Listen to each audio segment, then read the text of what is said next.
Hello, hello, hello. All right, mate. How you doing? Yeah, yes. It's not coming. I don't know what's going on with Switch. He's normally on quite early, isn't he?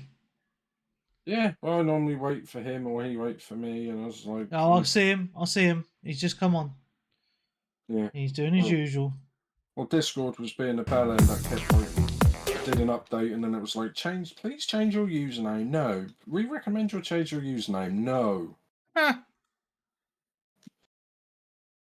lols. Mm. Cute.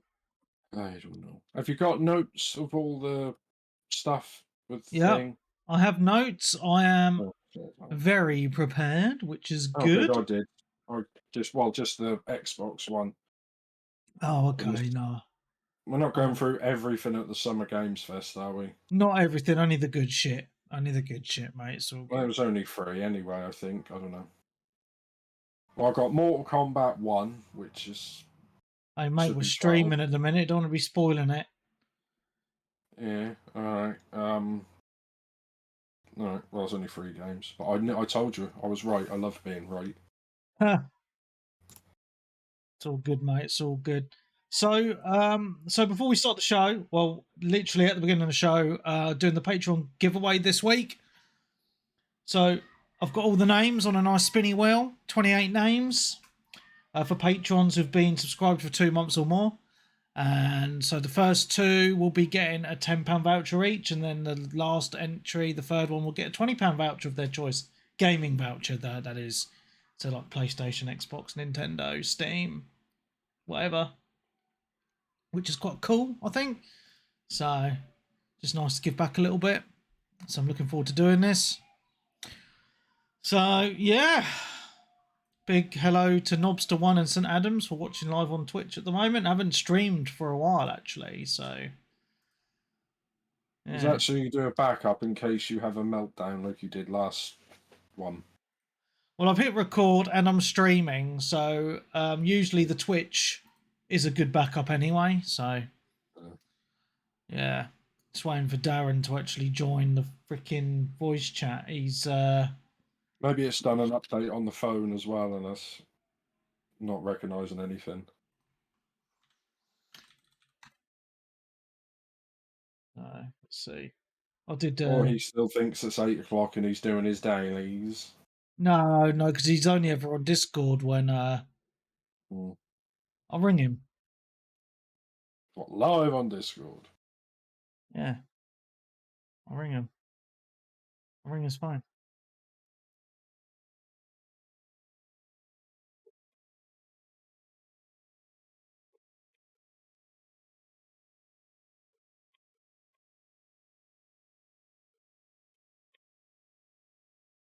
Hello. Are you coming on, mate? Yeah, I've just got a bit to go. Yeah. Well, no, we said we're starting at 7 on the WhatsApp group, mate. Oh right. Well, I just said I wouldn't be available. Oh shit. I mean, I can come on in like 10 minutes or so. Yeah. I've just got to finish this game. Okay, you'll be on in 10 minutes. Yeah, 5 to 10. Okay. All right. Bye. He'll be on in 5 to 10. Yeah, I did hear that. So. Yeah. And fucking, does he not read? Does he not read? Well, while we're waiting for Darren, then we might as well do the giveaway. Since it's been streamed, might as well get it done and out of the way. Give it away now. Give it away. So, 28 of you in the Wheel of Fortune. So, the first 2 names to come up will get £10 each. And then the third person will get £20. I will email you on the emails you've supplied to me on Patreon to let you know that you've won. And then just reply to me saying what voucher you would like. So, shall we do it, Nick? Yeah, I'm not doing anything. I'm just... Okay. All right, okay. Are you ready? I'm going to click the button for the first entry. And now.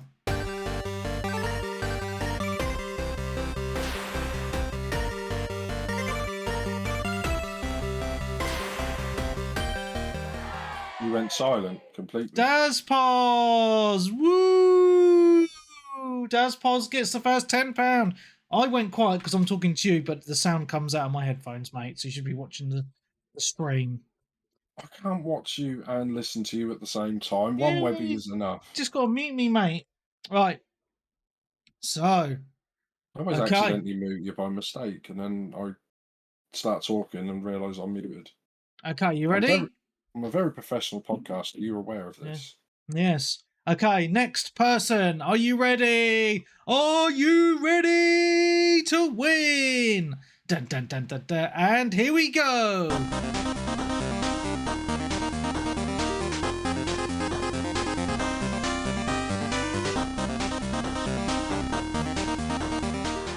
Dodo gets the second £10 prize. Dodo, if you're watching, congratulations. If you're listening, congratulations. If not, congratulations. You will receive an email letting you know that you've won a £10 voucher from the 360G Patreon Club. Okay. Last but not least, the big prize for today, £20 voucher of your choice. And 3, 2, 1. And here we go.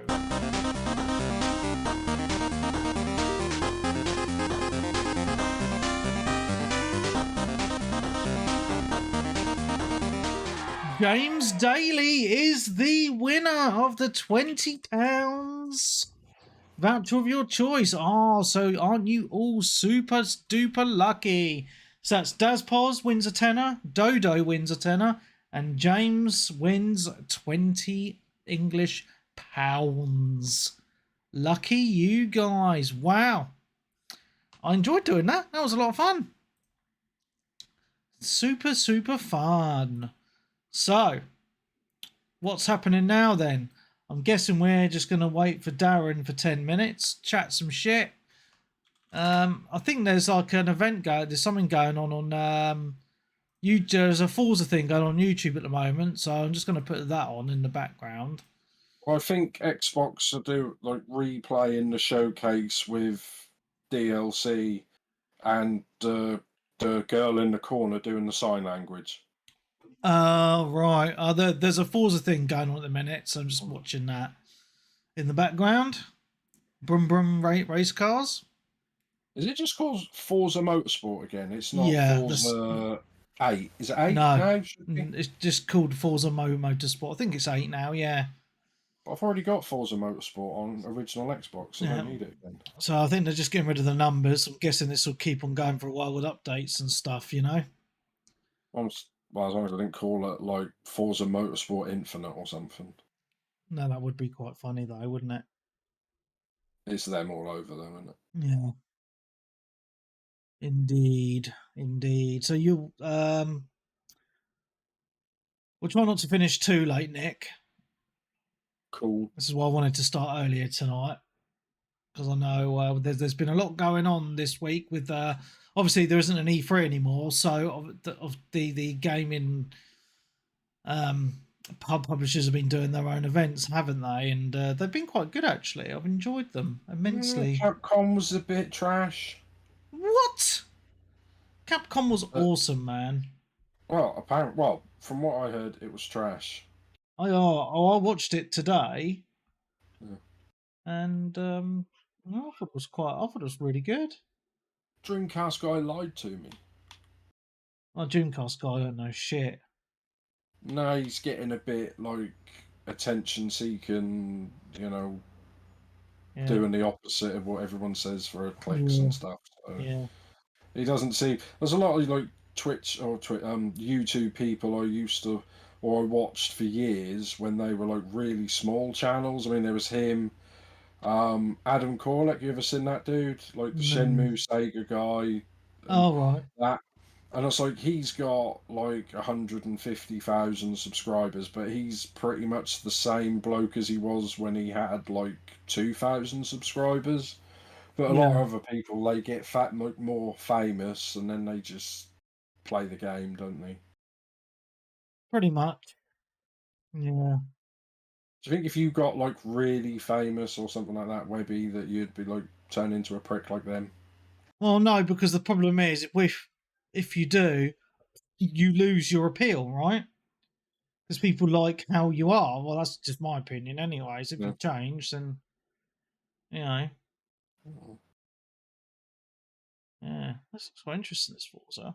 I mean, I wouldn't change because I'm a prick already. So you're all right, mate. Thank you. Oh yeah, so are you still going to London for the gamer market in the 2nd of July? I think so.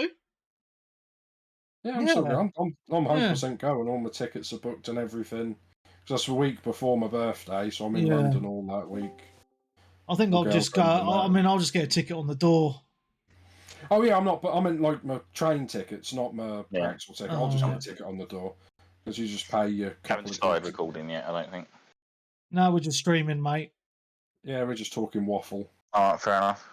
Because I did the Patreon giveaway already. Ubisoft conference, Capcom conference, and various games and stuff, demos. So I'm just talking to my brother briefly. Oh, okay, cool. He likes games. Get him on. No, he's not really a gamer. He's more of a Pokemon Go. No. Well, I've started playing that again this week. It's actually caught some unique variant that you can only get in the UK. Was a variant, wasn't it? Yeah. Oh. Good times, good times. What, are you ready to rock? Yeah, pretty much. Yeah, I'll be ready in a sec.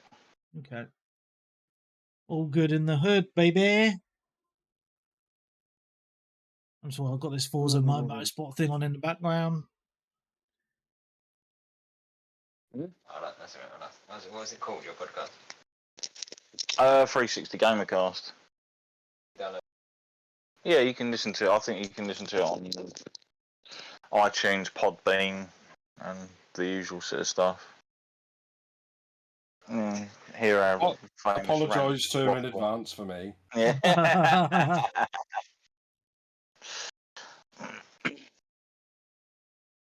Well, let me know when you are ready. Yeah, I'm basically ready.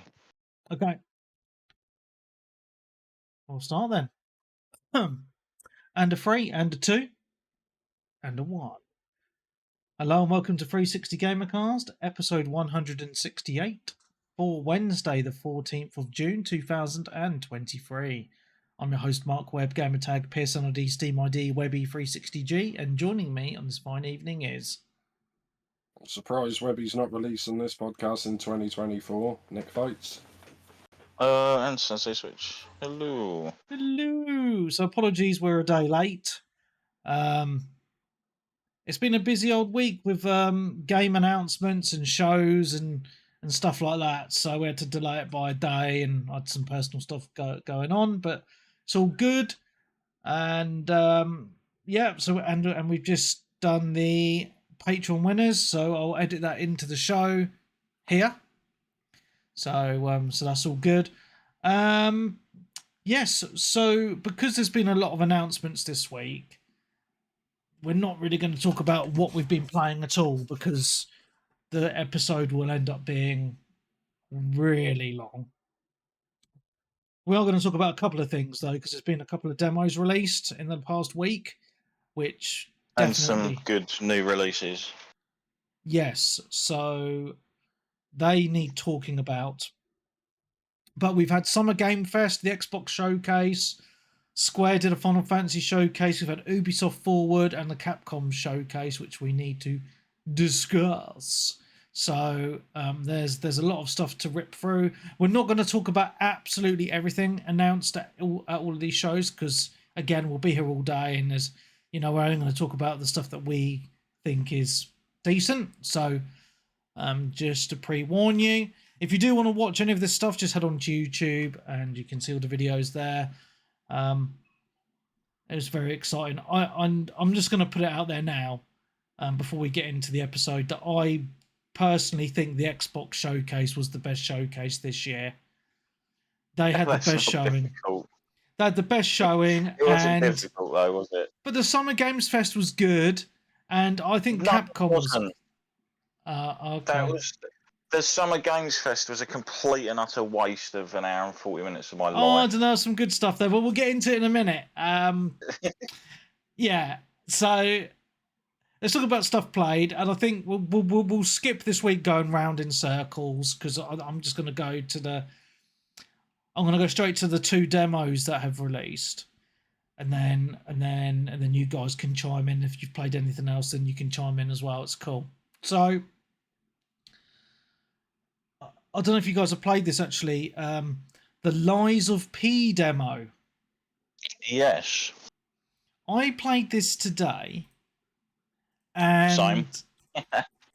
oh, nice. I really liked it, man. I thought it was cool. I had to tinker with the brightness settings a fair bit. Yeah. But then once I'd sorted that out, the game looked way better. Yeah. Like, it was just far too bright, and as you know, if you make things sometimes darker, etc., it adds depth. It just looked kind of washed out and not as decent as like the previous showings of it had been. Oh, okay. I don't know if that's a console thing or. No, I'm not sure, because normally with a game you just have HDR on and it sets all of the color balance and that properly. It seems fine. But with that, even with the HDR, I had to go in and fondle the brightness and contrast a little bit to get it just right. That's fair. Yeah, I mean, I played it on PC, so I don't ever turn the HDR on my PC because it's shit on that platform. I have downloaded it on the Xbox, but not played it on there yet. However, so obviously you played on console, played on PC, so there might be some differences. I was really impressed with the performance first and foremost. You know, it looks quite intensive because it looks gorgeous. But it was running really, really smooth, which I was really happy with, over 120 FPS the whole time. And I went in blind with this. I'm not sure if you did, Darren, with the fact I've not watched any videos on it apart from trailers. So I had no idea what type of game this was. And I was quite taken aback to find out that it's pretty much a Dark Souls / Bloodborne type game. Oh yeah, absolutely. You didn't get that from the early trailer showings and stuff? No. All right. No, I had no clue. So yeah, so I didn't actually finish the demo. I didn't get to the end because I didn't have a lot of time. So I played it for about half an hour. Yeah, no, I played it for about 45 minutes to an hour, but I got enough of a feel of it to make an assumption or make my. Yeah. So that's exactly what I did, because I died a few times, which was fine, and very, very much like a Dark Souls type game. You either go back to like it's not called a bonfire; it's called something else, isn't it? Yeah, they're kind of things you piece together, aren't they? Yeah, and then it's like an upside down umbrella. Yeah, and it's like exactly like Dark Souls, where when you rest there, all the enemies respawn and you get your health back. So if you die, you go back there and then you have to go through all the enemies again. And then you go and get your souls in inverted commas where you died. See, the one thing I did actually kind of like about that, maybe they added it as a bit of an extra what's it, but when you're actually going back for your souls, underneath your souls, it shows you in brackets how many souls you've got to pick up from like where you died. Oh, okay. Nice. I didn't even notice that. That's cool. Yeah. It's just like underneath. So you're like, oh, I've got about 2,500 over there. I'll best go and grab those. Yeah. So I am impressed with it graphically. I think it looks stunning. Gameplay wise, it's very fast and fluid. The control scheme is pretty much Dark Souls with the bumpers and the triggers to fight and to block, etc. Yeah, and I just think the world is quite cool, because this is meant to be Pinocchio, but it's like this dude with like a robot arm, and all the enemies are robots, and it's set in this in the demo. It's set in this train station. It looks really cool, actually. I really like the aesthetics and the enemies. And then once you get out of the train station, this outside area, it just looks gorgeous, and it feels like everything, like the world in itself is interconnected from what I played, because you open up shortcuts, very much like Dark Souls, which takes you back to the beginning areas, and I really like that kind of world design in those games. Yeah, so I mean, I can't really say much more on it really. To be honest, apart from I think it's enjoyable. Like the normal enemies aren't too hard, I found, but once you get to like those harder boss type enemies, you've got to really take your time your dodges and blocks. However, you still lose some health when you block, I found as well. So I wouldn't rely on that too much, because I used to, like in Dark Souls, have a shield and rely on it all the time. So you've got to be a bit more cautious with that and do a lot more dodging. But yeah, it's really cool. Anything else you want to say on that, Darren? I'm taking Nick, you've not played this. I have no idea what you're talking about. That's fair enough, mate. Yeah, well, when you get on your Xbox, or download Lies of P demo, and you'll know what we're on about. It's really, really cool. Oh, yeah, the demo. I now started watching on Twitch because you're playing the videos, which is helpful, which is always a nice thing to do. Yeah. But yeah, demo's out for every platform, I think, bar Switch. Yeah. Kind of looks like Bloodborne. Yeah. Yeah, it does. Well, yeah, it's got that. It's got the steampunky sort of aesthetic. It's got the Ultimatron stuff, the Bloodborne sort of like Victorian era with it. It ticks a lot of boxes of things that I quite like in a game. Yeah. As far as like environments and all that kind of stuff goes. It took me a little while to get used to it, because at first I approached it like a traditional just Dark Souls clone. Yeah. But there is a little bit more to it. You can't just seemingly dodge like you would in a Dark Souls game, because your character just barely sidesteps and he generally gets hit. Yeah. So it's almost easier just to lock on Dark Souls full on. Yeah, to just full on and run away or run round the characters when they're swinging, etc. So the bonfire's called a Stargazer.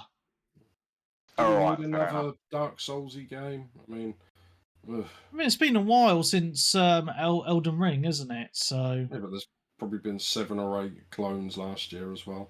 I mean, that's okay. I just don't like every basically third-person game like this now is trying to copy Dark Souls. It's just a bit. Oh yeah, I get what you mean. Yeah. It's like, oh, another one. Do you know? I know what you mean. So when we went back a few years ago, every game was trying to copy COD, and everything was a first-person shooter.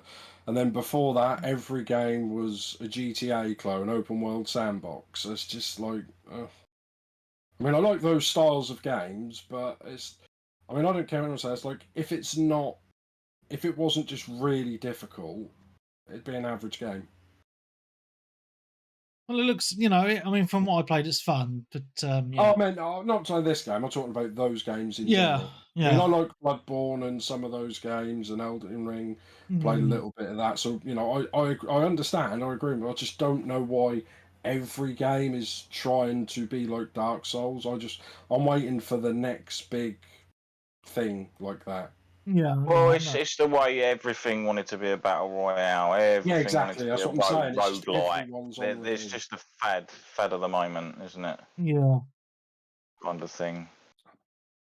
But yeah, I have sort of hit and miss relationships with those kind of games. Sometimes I quite like them and I'm after them, and then other times I really like the look of a game, and then I find out it's a Dark Souls clone, and I'm like, Yeah, it depends. I think a lot of it should play the game for what, 2 or 3 hours, and it's really hard, and you hate the game and you hate yourself, and then it either starts to click and you start to feel the game, and then you start to enjoy it, or it doesn't, and that's it. Yeah. So I liked the way that you could change a few bits about. There's one of the buttons in the game, like you said, Webby, is like left arm. It's called. Yes. Well, I had no idea what that actually did. I think it did like some extra kind of damage or something. Yeah. Maybe, but even if you use it and you don't hit anyone, like just to test it, so I was like, oh, what's that? It takes the bar down, and I imagine after you can only use it as much as the bar. Yeah. But I kind of got the idea with the weapon as well, because your weapon will slowly blunt as you fight. So you grind it into the gears of your arm to sharpen it. Yeah. Which I thought was like pretty cool. That brings it sort of back. Yeah. Mm. Very cool. So yeah, I'm kind of pretty much looking forward to it. Obviously, for Xbox players, you're not going to have to pay for it anyway.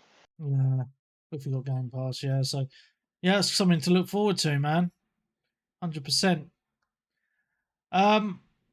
Okay, so I'm just gonna have to dig into this, aren't I? Because I didn't really know whether to wait or not. But I'm just gonna talk about it now because I just jizzed in my pants playing this. She's out. Yeah. Final Fantasy 16 demo released this week, and OMG, what a demo! As a fan of the Final Fantasy series, you know, I've been looking forward to this. However, I've really kind of been staying away, like the news on it and the trailers and bits and pieces, not really paying a lot of attention to them because I've been wanting to just experience the game. However, the demo launched and they announced with the demo that it's the beginning of the game and your save progress carries over to the full game, which I really love when they do that. So it's kind of like a taster, which is fantastic. It's like a drug dealer giving you a sample, isn't it? Or like a first hits for free. Yeah. I'll see you in a couple of days. Yeah. Well, do you get anything for playing the demo? Like sometimes you used to get like coins if you played the Resident Evil 7 demo, or was it 50? That was a. I don't know if it was a demo. It was a summon. 15. It was a summon. You get a summon because you got, I think, the cactuar thing in 15's whatever demo that was. Yeah. So I was really impressed with the demo. I don't know about you, Darren. I loved it. I mean, I had to put it straight into performance mode because I just thought I don't think it's super optimized because I know it was an early build of the game. And I know I did read that the full game has, you know, is a few versions on from this and it's a bit more stable. But I didn't really notice much of an issue with it. The first thing I was actually shocked about was the fact that even on the 60 frames a second performance, it's still running at technically like 4K-ish anyway, because they still class 1440 as 4K. So it still looks absolutely crystal crisp and stuff in places. And sometimes even better than like those trailers and things we used to see, like we're used to seeing. Yeah. So yeah, I haven't really got a bad word to say about this demo whatsoever. Either. No, and you know, I was really impressed with it because it's long as it took me over 2 hours to finish the demo. About 2 hours. And that's long for a demo. There's a good lot of story, and the demo ends with a really good twist, which I'm not going to spoil at all. But what we'll say about this, I don't know if you agree with me, is I don't think you need to be a Final Fantasy fan to play this game or to enjoy it. I think what I would say is if you're a fan of Game of Thrones, you'll enjoy this game because there was so many similarities to Game of Thrones for me in this, with some of the story twists, key characters getting killed off in the demo. You know, it's very brutal at times, I found. There was one person in the demo, I was like, no! Yeah. It's just like, oh well. Yeah. Didn't expect him to go like that. Yeah, and that's what I mean, where it's like Game of Thrones, because characters you don't expect to be killed off get killed off because they're kind of like main characters, right? So that I was, you know, within the first half an hour, so I was like, oh my god, this, you know, I want to know what's going to happen next. It's all very Game of Thrones. I love it because it's set in kind of that medieval universe, and the thing that really sets it off is all the voice actors are British voices. And there was even one section where a female character calls someone a cock, which I thought was really funny. Yeah, wasn't she Irish? I think she had like an Irish, or it was definitely like not an English accent. It was definitely like either a bit of Irish or Scottish or Welsh or something like that. Yeah. But I seriously, I finished the demo, and with the thought that this is a serious Game of the Year contender. Well, it's going to be when it's out, and I know. And I just mean personally, because we all know that fucking Zelda's going to probably win. But I do think, for me personally, it's a really good year because we've got Zelda, and then we'll talk about Starfield later, and this. This really exceeded all my expectations, to be quite honest with you. Oh, absolutely. Even the combat, I didn't know how I was going to basically get on with it. Mm-hmm. But I think they've done such a good job with how it feels and sort of like plays and stuff that I was having a jolly old time. Yeah. Even against enemies that I thought I'd be like, oh my God. Like, sort of a bit overwhelmed by, we shall say. Yeah, it's a really good system. Battles do go on for a while as well, don't they? Like, against a few of the enemies, you get like a long drawn-out fight. Yeah. Yeah, you do, and the fights are enjoyable because it's all very fast and fluid. There's no menus to go into like old Final Fantasy games where you're choosing different like magics and text. Now it's literally just all super fast, super fluid. Like a proper fighting game, really, And there's little cinematic sort of parts and sort of transitions that happen during the fights to sort of mix it up and keep it fluid and make it feel less samey, if that makes any sense. Yeah. Not in a bad way, but adds to the epicness of the battle that's going on. Yeah. And the music is just on another level. It's all like those full orchestras and, choruses and stuff. Yeah, it's just absolutely epic. Like everything just feels on a grand scale. Like there's the beginning bit where there's the war going on and there's those two icons fighting, and you're running through this area where it's like breaking, like all the world is crumbling around you, and you can see Shiva like flying around. Fighting Titan, and it's just like, wow, it's so epic. And the other thing I think is really cool with this is, well, obviously you play as, well, I get the feeling you play as multiple characters throughout this game, and demo you play as two, but you also play as the icons. There's icon battles as well, and they're epic. They kind of feel a little bit like Panzer Dragoon in a weird way. Well, they've said every single icon battle is going to be different, didn't they? That's so cool. Some are going to feel like first-person shooters. Some are going to feel like wrestling games. Some are going to feel like fighting games. That's so Every icon battle is apparently intended to be and look and feel slightly different. Than other ones. So fucking cool. Yeah, I'm just so hyped for this now, and I know it's out next week. Next week. It's out next Thursday, I think. God. Oh my God, too many games. Yeah, so I'm really excited for this, and I do seriously think, and there's been some common conversations going on because I've been, because I'm really excited for this year. There's a lot of good games coming, and there's been a lot of good games out already, and some of them I haven't played still. I just think we're having a really good year for video games this year, and I'm really excited. And I see some people online giving it, look shit. And I'm just like, you just need to look at positives. All these games, there's so many games. There's games for everybody, and it's just really good. I'm Mr. Pessimist, and even I'll admit there's a lot of decent games out at the moment. Yeah. And one's coming, regardless of which platform you own or where you want to play your games. There's good stuff. There's loads of good stuff. Yeah, you know, I'm really hyped for a lot of games, and I'm just really pleased that we've had some good demos as well this year. You know, so because we also had the Alone in the Dark demo, which I thought was really cool.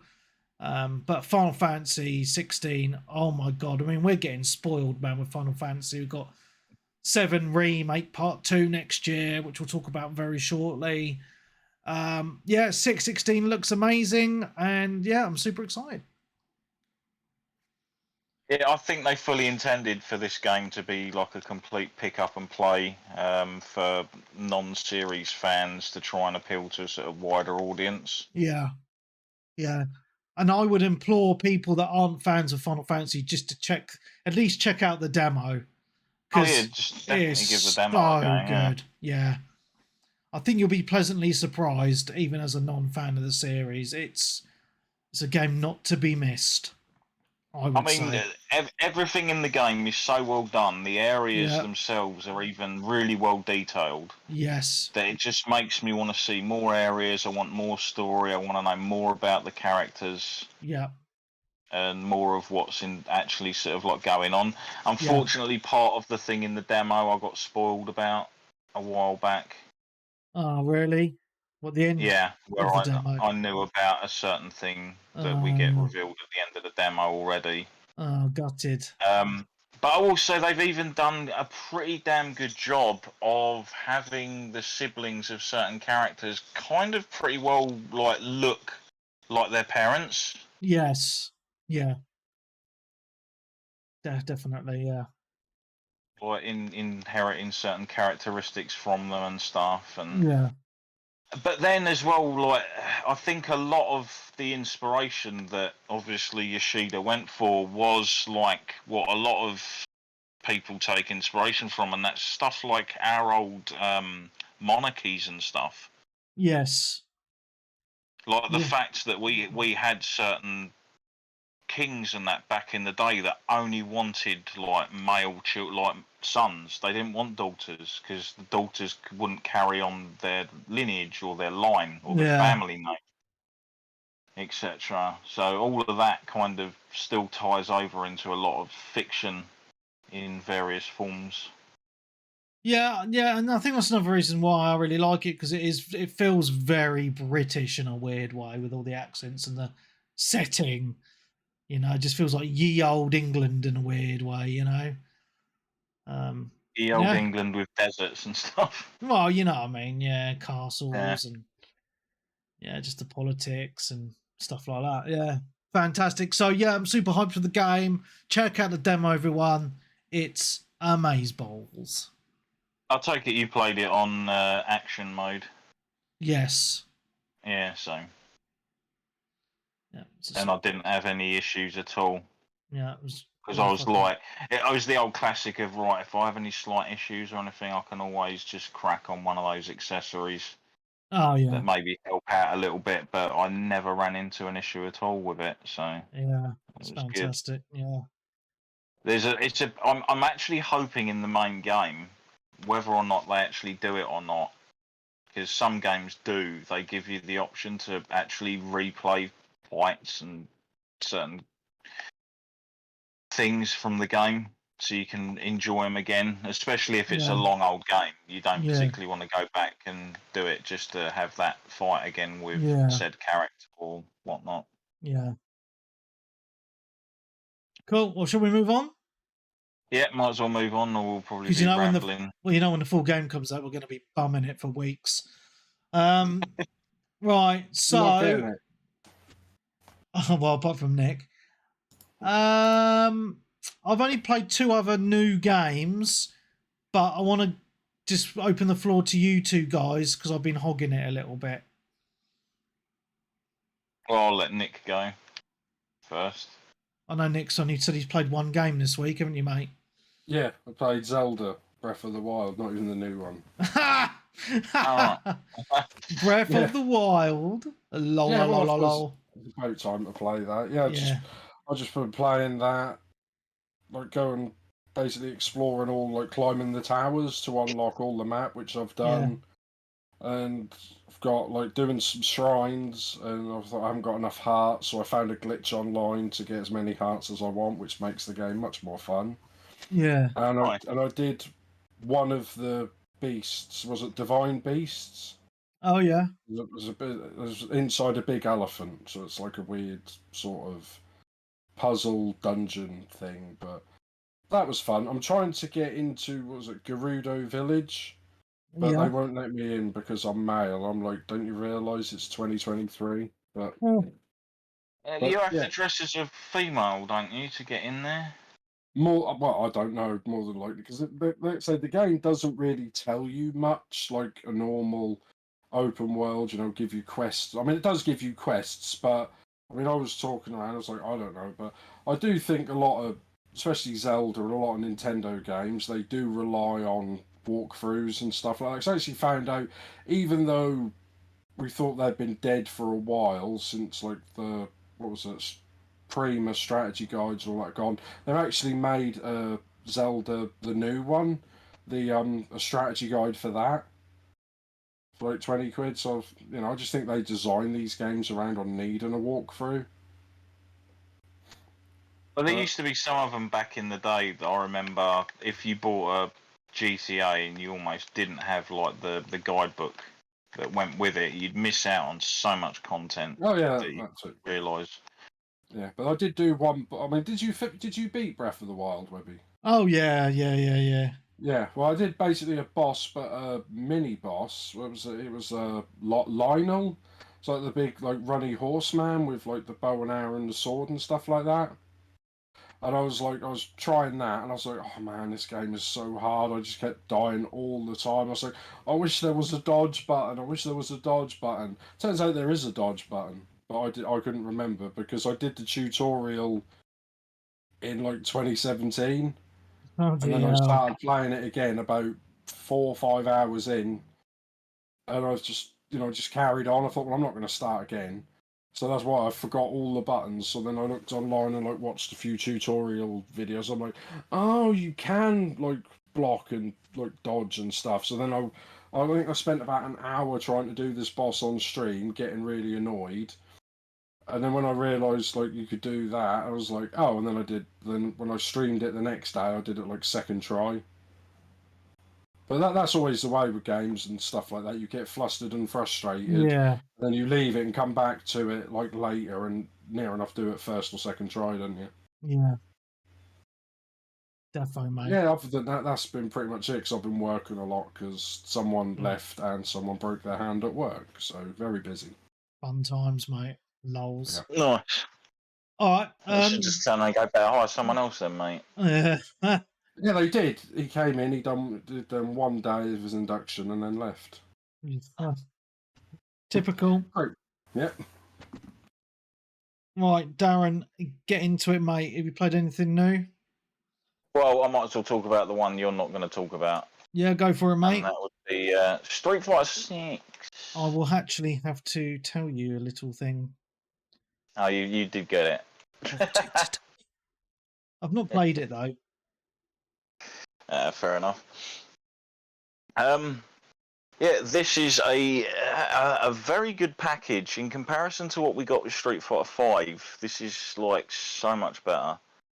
Not only do I think we have a bigger roster, than we did with the launch of Street Fighter 5, you also have pretty big comprehensive modes that are available to you in the game. So when I first installed the game, I was taken aback from the fact that it wanted me to install 2 extra additional sort of contents for the game. So it was asking me what modes I wanted to install, because there's 3 game modes the game actually has. Right. It has a story mode where you create an avatar and you run around in third person like this Metro City, randomly fighting NPCs and following a story. Yeah. I'll talk more about that in a second. You've got the Battle Hub, which is your online area where you go in there and there's like all the arcade cabinets dotted around. You sit down and other people will sit the other side, and you have versus games. That's cool. Or you can go down into the middle of the hub, and there's like a big area in the middle where you can actually fight other players, but using your avatar rather than the actual characters from the main game. Oh, right, that's cool. And then you've got retro cabinets over two of the corner sides of the area as well, where you can play old games that are on like a rotation. Oh, that's pretty cool. Yeah, so far I played Street Fighter 2, Yeah. Magic Sword, which is a fantastic game. Mega Man, some Mega Man game, which is almost like a one-on-one. It's weird. I'd never heard of it before. Nice. I played the original Street Fighter. Oh, wow. Which is complete and utter fucking shit. Yes. Yes, I remember playing it like years ago and roughly forgetting about it. And then I played it again like a couple of days ago, and I was like, why have I just been KO'd in 3 hits? What the hell is going on? Like, and then it's like, do you want to continue? No, you're all right. No, I'll just leave that the hell alone because it's horrible. So like, it's amazing how they went from like Street Fighter to Street Fighter 2. Like, what a leap! That is like a monstrous leap. Yeah. As far as like a game goes, because the first one is just like, you just wonder how. It was one of those games I played and I just thought, how did this even get through play testing? Yeah. Especially if you played it back in the arcade originally, because it had like weird soft pad buttons that would depend on how hard you push down on them, would depend on the strength of the hit. Yeah. And such. Yeah, you've got also like a big screen at the end that shows you news and information. You've got billboards to the side you can go at where clans will advertise, and clubs that you can join. That's pretty and then cool. There's various shops dotted around. There's a tournament enrollment counter. And then on the other side, you've got Fighting Ground, which is your arcade mode, your training mode, your extreme battle, your practice, combo trials, and all that kind of stuff for the actual main game. So technically, Fighting Ground is the main game. Yeah. Battle Hub is your online, and World Tour is like the brand new single player kind of thing. There's quite a lot of content there, isn't there? Oh, there's a lot there. I mean, I can see why they wanted to make it more appealing, because for people like me and Nikki and that, we've got no qualms with sitting down and playing a good old arcade game where you just pick a character and go through arcade mode or whatever. That's fine. That's what we're used to. But like, the youngsters of today are like, it's not enough for the price. Yeah. So they obviously want more, which is why you keep getting all these like added bits and bobs. And to be honest, let's talk about World Tour for a bit. So you create an avatar, you basically go out, hit the streets, you fight enemies that have certain winning conditions to win, like money, which you can use to heal buy food to heal yourself, or buy clothing, which will actually increase your stats and give you certain moves. Right. Okay. I wouldn't exactly say moves, like perks, things that give you a little bit of an advantage in battle when it comes to certain aspects. There's a story mode that's all tied into it. There's every NPC in this city seems to want to kick the shit out of each other, like in a friendly way. Yeah. So you'll go up and you'll see an old lady and she's like, oh yeah, there's a dodgy looking gang over there, and I'm like, all right, cool, I'm going to beat you up. And then you beat her up, and then you get up and you both clap and walk away, and it's kind of strange but weird.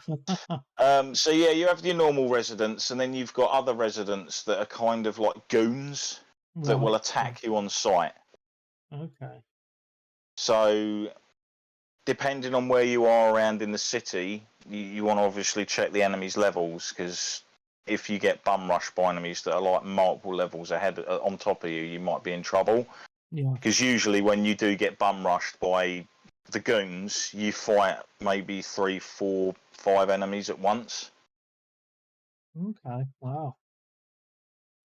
And it all plays pretty well.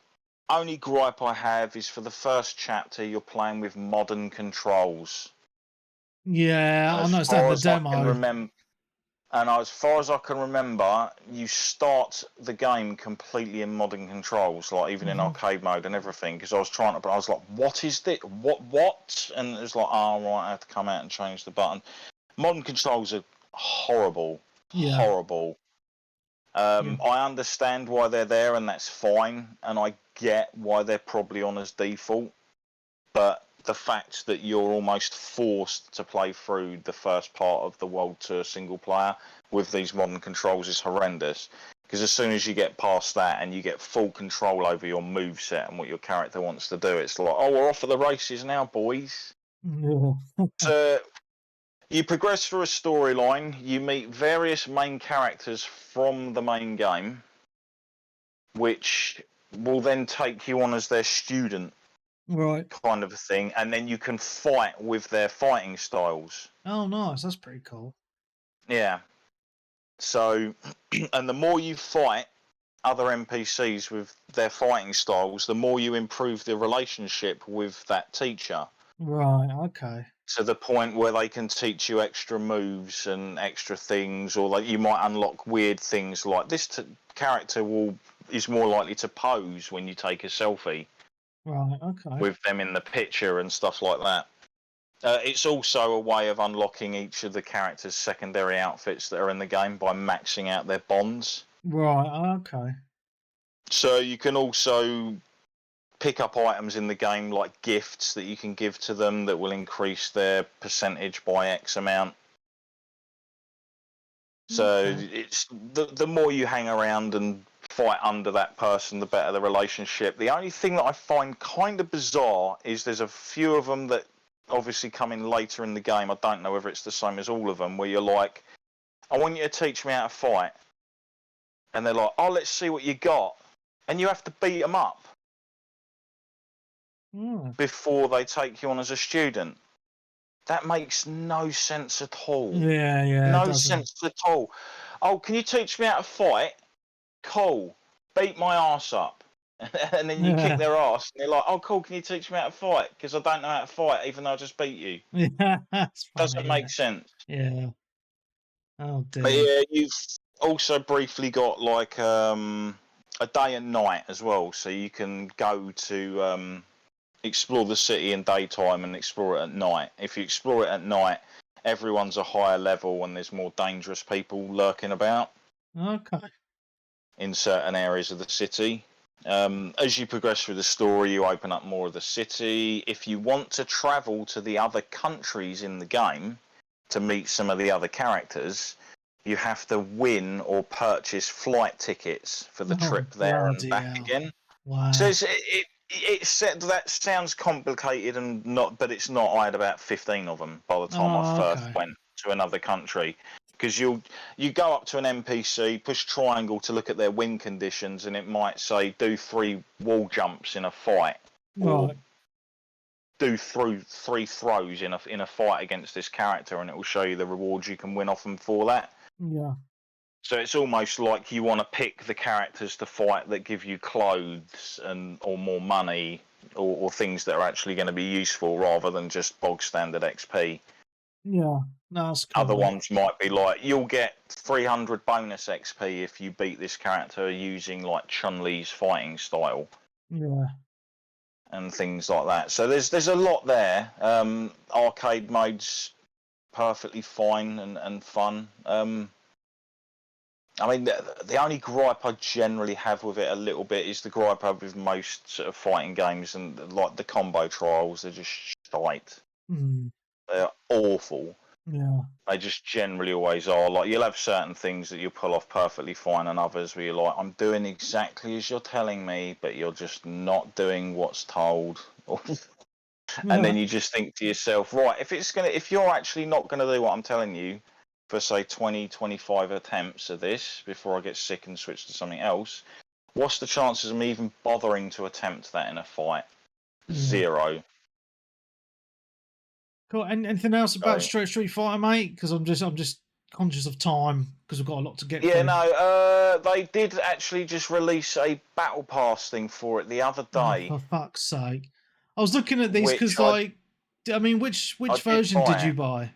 Like the Ultimate Edition or the basic? I just bought the Standard Edition. Right. Because I think the Ultimate Edition just comes with the character pass and stuff, doesn't it? Okay, yeah. But then there's like a character pass that comes with extra stages and a bit of fight money and other bits and bobs as well. So it's kind of weird. But I will say the fight pass or the sort of season pass thing they have, it's only running for about 3 weeks. It's called like Summer Vibes, I think. Oh, right. Is it 3 weeks? It might be longer. I might have got the dates mixed up anyway.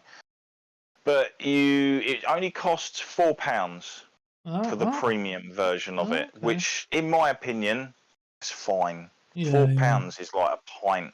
Yeah. Well, it's probably less than a pint nowadays. Yeah. Okay. To be honest, and it just, the more you use characters and earn kudos, the kudos earns up, and every 500 kudos you'll unlock a tier. There's 20 different tiers of rewards. And then there's an extra 5 rewards, which are basically like paid currency that you can win if you go past that point.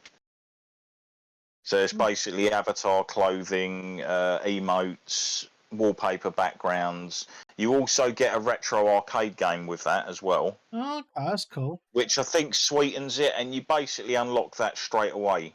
No, that's cool. When you get the pass as well. So it almost costs as much as they'd usually charge you for, like, was it the Capcom arcade stuff where they were selling all the games like separately? Yeah. And if they're in future ones going to be doing like Street Fighter 2 and like say Magic Sword, etc., even like some of the Darkstalkers and things, that'd be awesome. Hell, they might even stick something really interesting in there, like what was the one that they stuck in their new fighting game collection? It was like a kind of one-on-one beat 'em up. It's actually labelled on the floor in Metro City. Because I noticed in Metro City there's like a big plaque near the starting area where you come in, and it lists all of their games, like going upwards, like from year and games released over those times. Oh, nice. Red Earth, that's it, Red Earth. That's what I was trying to think of. Awesome. But yeah, I highly recommend it. Like, it's a very fluid, fun, enjoyable fighter, and it seems to be really well made. And I haven't really got any horrible issues with monetization or anything like that with it yet.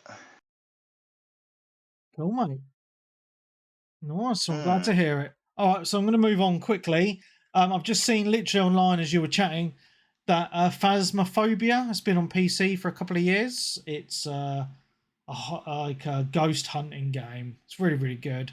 It's coming to Xbox in August. So that's pretty awesome. Is that the one you can play in VR? Yes. On the PC, yeah. I'm sorry, I know the game. Yeah. So that's pretty awesome. So you heard it here first. If you haven't been looking on Twitter, a couple of new games that I'm just going to briefly mention. I picked up System Shock Remake.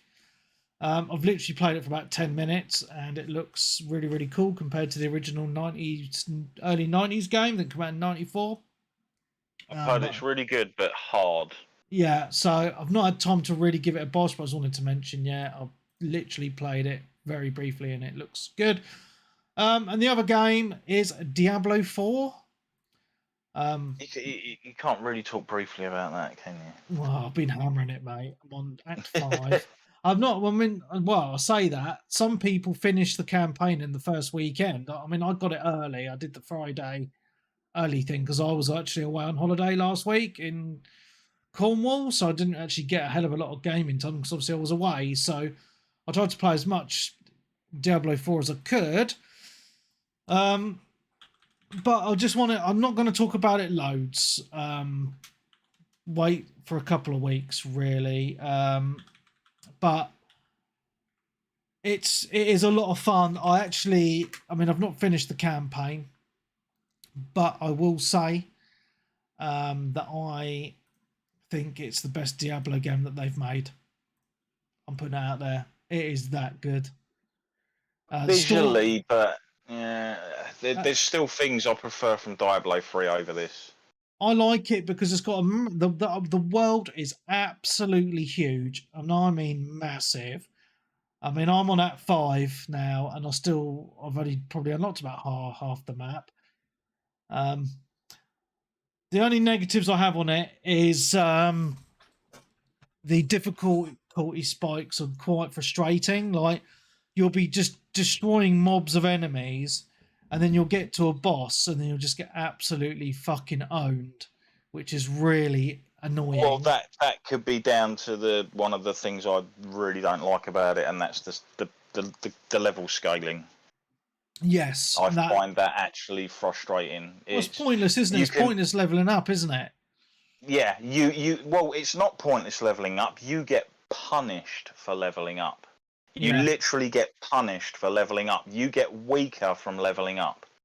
Yeah, because all the enemies level up with you, Yeah, I imagine when you obviously hit like a level cap, that'd be fine because all of the gear you're picking up is going to be for that level, and the enemies should hopefully remain at your level. But when you've got like stuff that's like a reasonable sort of gear level, and then you level up a couple of times, and all of a sudden you're getting slapped about, and you're dealing hardly any damage. Yeah.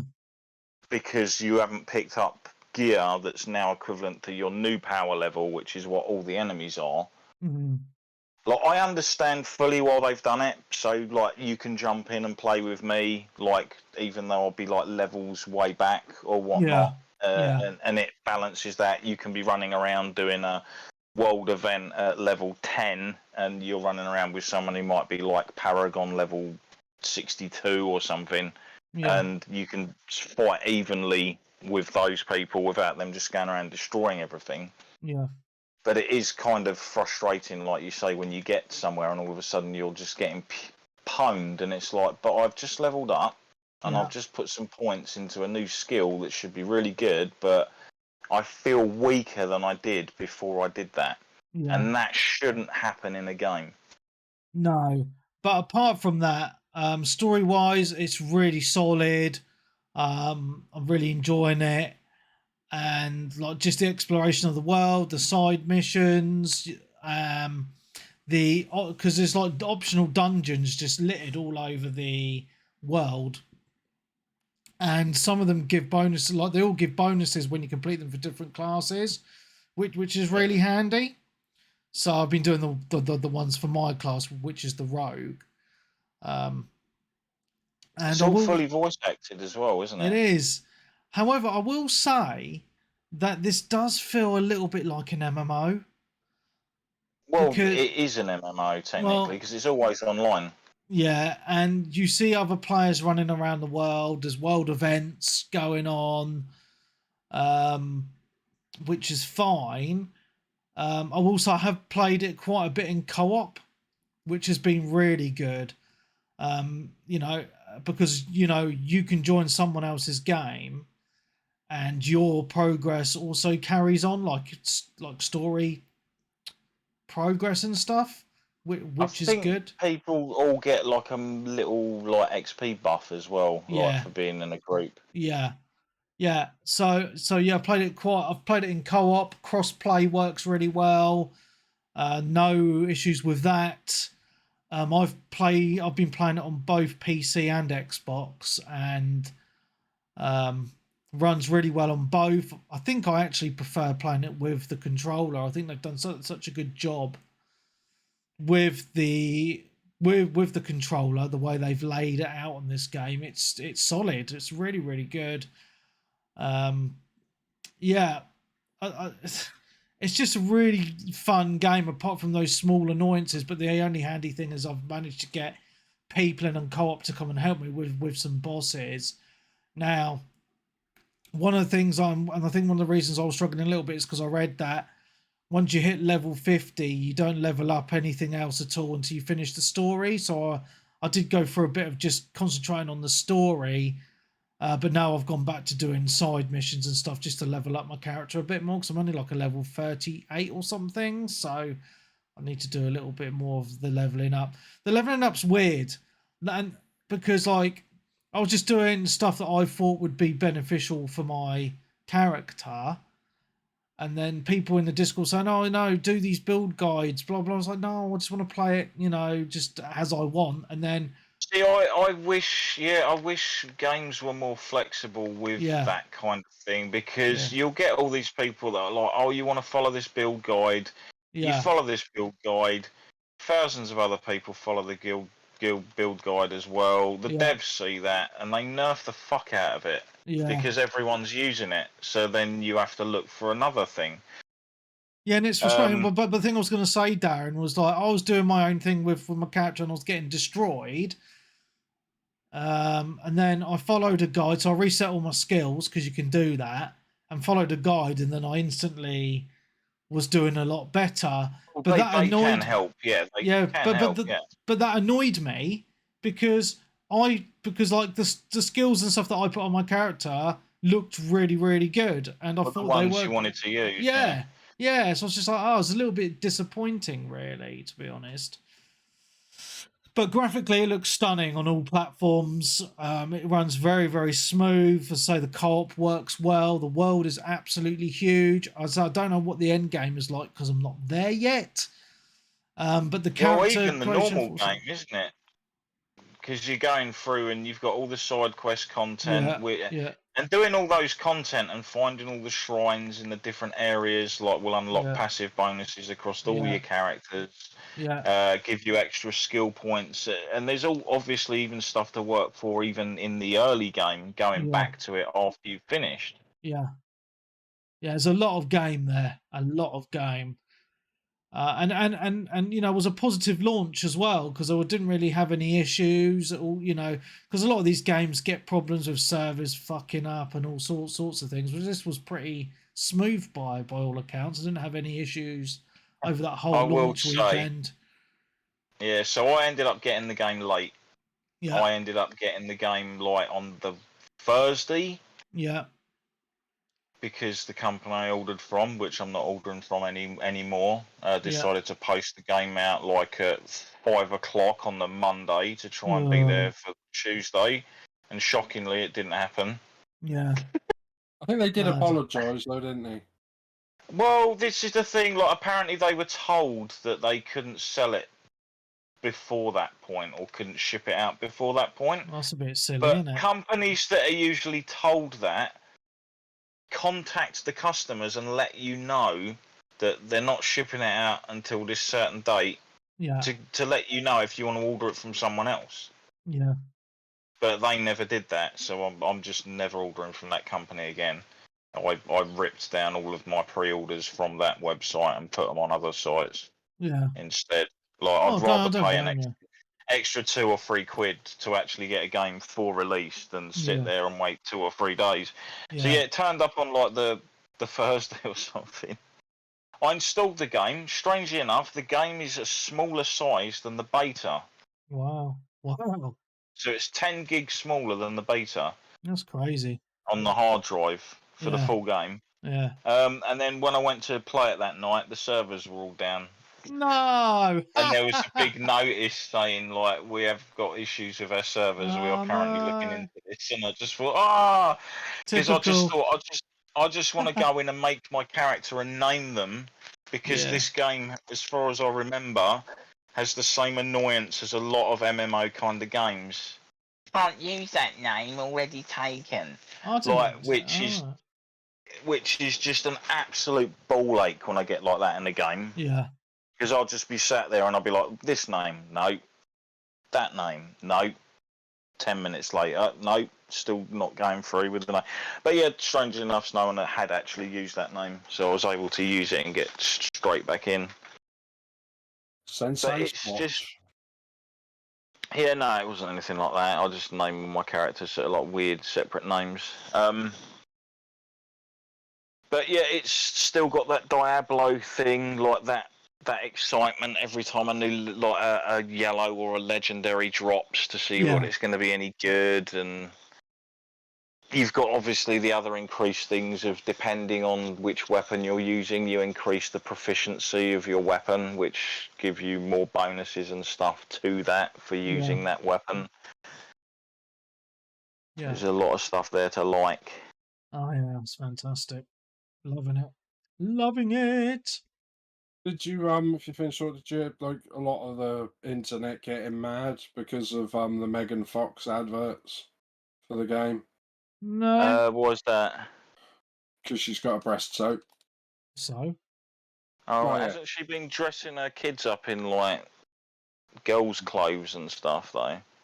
I know she was under fire for that recently, dressing her kids up in Well, I think the it's just some opposing of the clothing. internet personality thing was they're like, oh, so we're back to sex, just showing breasts off to sell video games and things like that. And I was like, Yes. Well, what's wrong with that? Strangely enough, sex sells. It always oh, has it done. does, but that's I'm just saying. There's a few people mad, and she was doing adverts, and also like calling out streamers who were playing the game and like dying, and she was like roasting like the big streamers. Oh, that's funny as fuck. I had no idea about any of that. Yeah, like all through Twitter, she's like calling them out by name. It's probably predetermined sort of stuff, and it's only like the huge streamers. It was like if you put clips on Twitter and used the hashtag that she could call you out, and then she just did like the big ones, like Shroud, PewDiePie, and things like that. I did see the story of the unfortunate, like one of the first guys to hit level 100 on hardcore. Yes. And then the internet went twitchy, and he basically died while the internet was having a seizure. And I was just like, always online. Like, there's no way I would ever play hardcore on that game. There's no way I'd trust the internet at all. Yeah. Like, I can't even watch a YouTube stream like without it going khaki. Like, let alone like having a character that you've put hours and hours and hours into to die because the internet decided to have a fit, and that's not your fault. Cool. Yeah, that's the other downside, I'd say. The always online aspect, and then the silly level scaling, we shall say. Sweet. Right, I do want to move on to the show stuff. Mm-hmm. So, oh yeah. All right, let's do it in order. Summer Games Fest, because I know how much Darren absolutely loved it. Was Summer Games Fest first? Was it? Yeah, it was before. Yeah, it was the first one. It was before the Xbox One. That's 100%. Oh yeah, definitely would have been. Yeah, because that was Sunday. Yeah. Yeah. So, all right, let's get into it. I'm not going to talk about everything, but Mortal Kombat 1, we'd already seen stuff about that already, hadn't we? So, well, we'd seen the cinematic like announcement trailer, hadn't we? We hadn't actually seen gameplay. Yeah, it looks like a fighting game, mate. It looks clunky, as Mortal Kombat generally is. Like, it's a clunky fighting game. It's not a smooth one.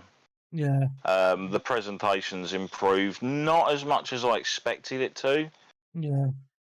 So it wasn't like a huge leap, like say maybe like we've had with like Street E and Tekken, we'll say. Yeah. But it was decent enough, and I do like the way that the characters sort of face off. Yeah, it looks like cool. From the character selection screen and that. Yeah. But yeah, it's going to be a complete reboot of the franchise, isn't it? Yeah. Yeah, 100%. Yeah, it looks gory start again. Yeah. Yeah, so it looks quite cool. Graphics amazing, but yeah, I don't know. It's just too like I used to love the gory games, but this is like on another level. I don't think. They went a bit over the top with the last one as well, in my opinion. Like they went far too much into all the gore stuff, and then like they literally made all the women look like they'd been used as ogre fucking war clubs for like the last 3 years, and then just discarded into the corner. Yeah. Because again, like people moaning and screeching about sexism, but yeah, it's all right to literally slice a woman's face off and stuff it up her arse or something, but you can't have her dress nice or look nice. Yep. So there's that. One game I was quite surprised about: Prince of Persia: The Lost Crown. Looks. This looked pretty cool. Like a side-scrolling, like the old school Prince of Persia, side-scrolling kind of. Just fighting enemies very fast and fluid. Graphically very cartoony. I would compare it to like kind of Fortnite kind of graphics. Yeah. It looks quite interesting. Did you watch any of this, Nick, as well? I just watched a couple of videos. I didn't actually watch like any of them. I only saw 2 or 3 things. Oh, okay. I was quite surprised about the announcement. I probably missed this. Path of Exile 2. I played a little bit the first Path of Exile, and then I was because Path of Exile is one of those games that never ends. I'm surprised that they've released a Path of Exile 2. It was quite strange to me, but it looks really, really good actually. Like a bit like Diablo style game, you know. So there's that. I'm not going to go through everything because there was like some little trailers which I was a bit like, don't really show much of, you know. Like there's a game called Witchfire, which is literally just showing some shooting of some monsters. That's a game I've been having, basically having an eye on for a little while, to be honest. It's by the team behind The Vanishing of Ethan Carter. Oh, yes. Yes. So yeah, it's sort of like the official announced trailer from, I think that was also at like maybe the Game Awards from like maybe 2 or 3 years ago. It feels like this game has been in development for a long time. Right. And it has changed a fair bit from its initial sort of reveal to what it is now, but I still think it looks pretty cool, and it's going into early access, isn't it? Yeah, September time, so yeah, there's that. And then there was some Crossfire Sierra Squad, which was literally, it was a VR game. So I thought that you'd be interested in a VR game, but it's just shooty. Yeah, so. I mean, it looks really good for a shooter game. It just depends if it plays as well as it looks, plus the fact that we know that I can't think of it. There was another game that was it, Crossfire X, wasn't it? That was a bag of shit on the Xbox. Yeah. I'm gonna probably skip some games there. One what I was kind of like thought was a weird announcement: Sonic Superstars. It's like the old Sonic, but then they've updated the graphics and then changed the levels a little bit, and you play as loads of different characters. It just looks, I don't know, it looks fun, but yeah, I'm not really sure on the art style. But certainly one to keep an eye on, to be honest. Speaking of Sonic, did you know that the creator of Sonic is currently serving jail time? For what? Insider trading. Oh, really? Wow. Yeah, he was sent down for insider trading. I think it was like last month. Wow. He was found guilty in the Japanese courts. Oh dear. Yeah, another announcement: Honkai Star Rail is coming to the PS5. So if you've got a PS5, it'd be worth playing because it's really, really good. I've been playing it on PC and my mobile phone. So check that out. Apart from the gacha mechanics and the fact that when the servers get turned off, everything's gone. Yeah, but it's still good. Yeah, not paying for it, I guess, maybe, but yeah. I don't know. I prefer games to at least have some prosperity, like as though they're not just going to get completely deleted from existence. I know what you're like, Darren, but it's still a good game. A game that I'd never heard of before this, I think it might have been a world premiere, as they say, Throne and Liberty. No, it's not a world premiere. No, it's a PC MMO that's been coming for a long time. Oh, right. It looks quite interesting, actually. Kind of a medieval type fantasy game that I thought was quite intriguing by the trailer. But again, there's no gameplay, so... Yeah, if you watch that trailer, like if you watch any of the trailers for the game and then watch people playing it on the first day of early access... Right. I've never seen such a contrast between trailer and gameplay. It was just like, oh dear. It was kind of a bit of a laughing stock. Hopefully they can turn it around and actually sort it out, because parts of it look pretty decent. But then, like people have said, other aspects of it, like the combat, need a lot of work. Yeah. It's basically just tab targeting. Click into a target, wait for them to die, click to the next target, wait for them to die, while they just stand there in motionless, just hitting each other until one of them falls over, kind of thing. Yeah. Almost like what it used to be like back in the. Yeah. Well, and then they showed off a little bit more of Alan Wake 2. Some more gameplay, playing as the FBI agent, which I thought looked really, really cool. So those look really good. Yeah, I'm just a shame I won't be picking it up. No. I'll tell you how good it is, mate. Don't worry. I can always just watch stuff on YouTube anyway, people playing it and whatnot. Yeah. Or wait for it to be free. Yeah. Warhammer 40k Space Marine 2. I'm excited for this because I love the first Space Marine game. So yeah, I know a lot of people that are really looking forward to this. Yeah, it looks. And you can really tell how well they learnt like the mob density and things from World War Z. Yeah. To put into this, same developers, Saber Interactive. Yep. But yeah, I'm really looking. It's 3-player co-op, isn't it? Yeah.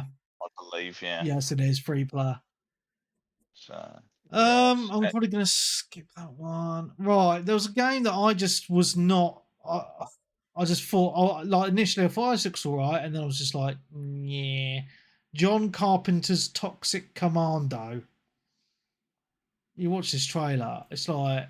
I'm sure I've seen it. I think it looked okay because I think I sat in with Stunty. I sat and watched this event with Stunty. I think in chat. Yeah, on the yeah. Then we was talking about was it Jericho on the 360? Do you remember that? Yeah. I like Jericho. Yeah. Yeah, Clive Barker's Jericho. It just kind of reminded us of that. Yeah. Baldur's Gate 3 is coming out August the 31st. Finally.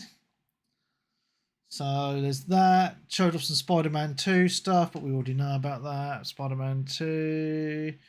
There was a ton of stuff at this event that we already knew about well in advance or days before. And I because as soon as it started, I said to Stunty, like, oh, they've brought the audience back. This is great. Imagine being in the audience. Yeah. That'd be awesome. And then as soon as it finished, I was like, fucking, I'm glad I wasn't in the audience because I'll be ringing the Sims right about now. Fucking hell.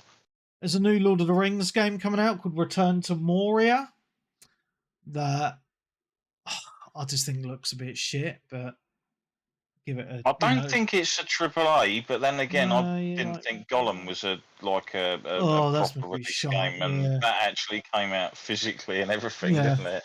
Yeah. So you can release Lord of the Rings Gollum in physical copies, but you refuse to release Alan Wake 2 as a physical. All right, yeah. Yeah. I get you. So then they showed off Final Fantasy VII Ever Crisis, which is a mobile phone game, and it's basically Crisis Core and Final Fantasy VII. I mean, art style looks quite good, but it's like, how many times do I want to play through Final Fantasy VII? You know, I'm the biggest Final Fantasy fan in the world, but even I'm just like, come on, guys. You know what I mean? It switches up the art style a fair bit, doesn't it? It does, You've got like the chibi sort of like cartoonish art style. Yeah. And then for the combat, it switches to almost like a slightly, we'll say, low, like toned down version of like the Final Fantasy VII remake kind of. Yeah, but it's all on mobile, which I'm just like, you know. I mean, I got a decent phone, which is good, but I'm still just a bit like, oh, for God's sake. When the game gets delisted or whatever, or doesn't work on the phone anymore, that's it, gone. Yeah, that's it. Yeah. Banisher's Ghost of New Eden. Looks quite interesting. Third person kind of action game. Wasn't a very long trailer. Set in kind of like a fantasy world with some magic and stuff. Kind of Witcher style, if that makes sense. Looks quite interesting with some choices and things. Game-changing choices to make. Thought that looked quite interesting. No release date on that. Just end of of 23. Yeah, end of 23, but no specific date. I really liked the original reveal trailer for it. I'm trying to remember where I saw it. It might have been at the actual Game Awards last year. Oh, okay. They showed it off for the first time. Where the guy's sitting there and he's talking to a medium. And then you realise that the girl sitting opposite him the whole time isn't actually there. Oh, that's quite cool. And then a very big surprise. Oh no, this isn't it. I was going to say, Like a Dragon. Sandland. No, Like a Dragon Gaiden, the man who erased his name. Yes. So yeah, I'm not really sure. Like, this is kind of like a spin-off kind of game. Yeah, I was thinking of the other one that was announced on the Xbox event, but yeah, this one looks quite interesting because I couldn't really figure out what type of game it was. It looks like a really fun sort of over the top. It's almost like we'll give you a game that's pretty much based mainly on like the combat from the old Yakuza games.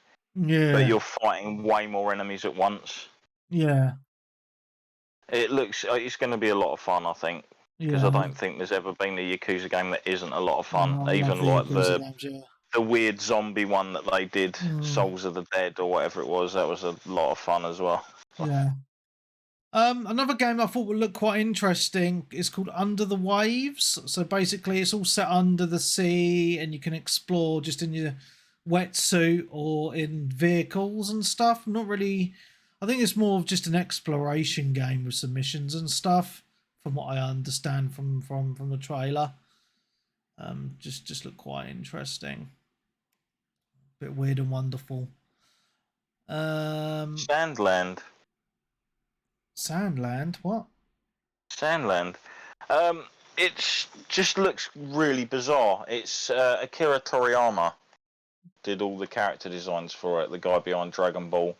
Oh, right. And it looks kind of like a post-apocalyptic open world Mad Maxy kind of game. Right. It sort of had all sorts of stuff in it. You're driving like a tank thing around. Oh, yeah. Blowing stuff up, and then he's like running along fighting enemies and stuff. It just looks really interesting. Yeah. In my opinion, it's got that really cool art style.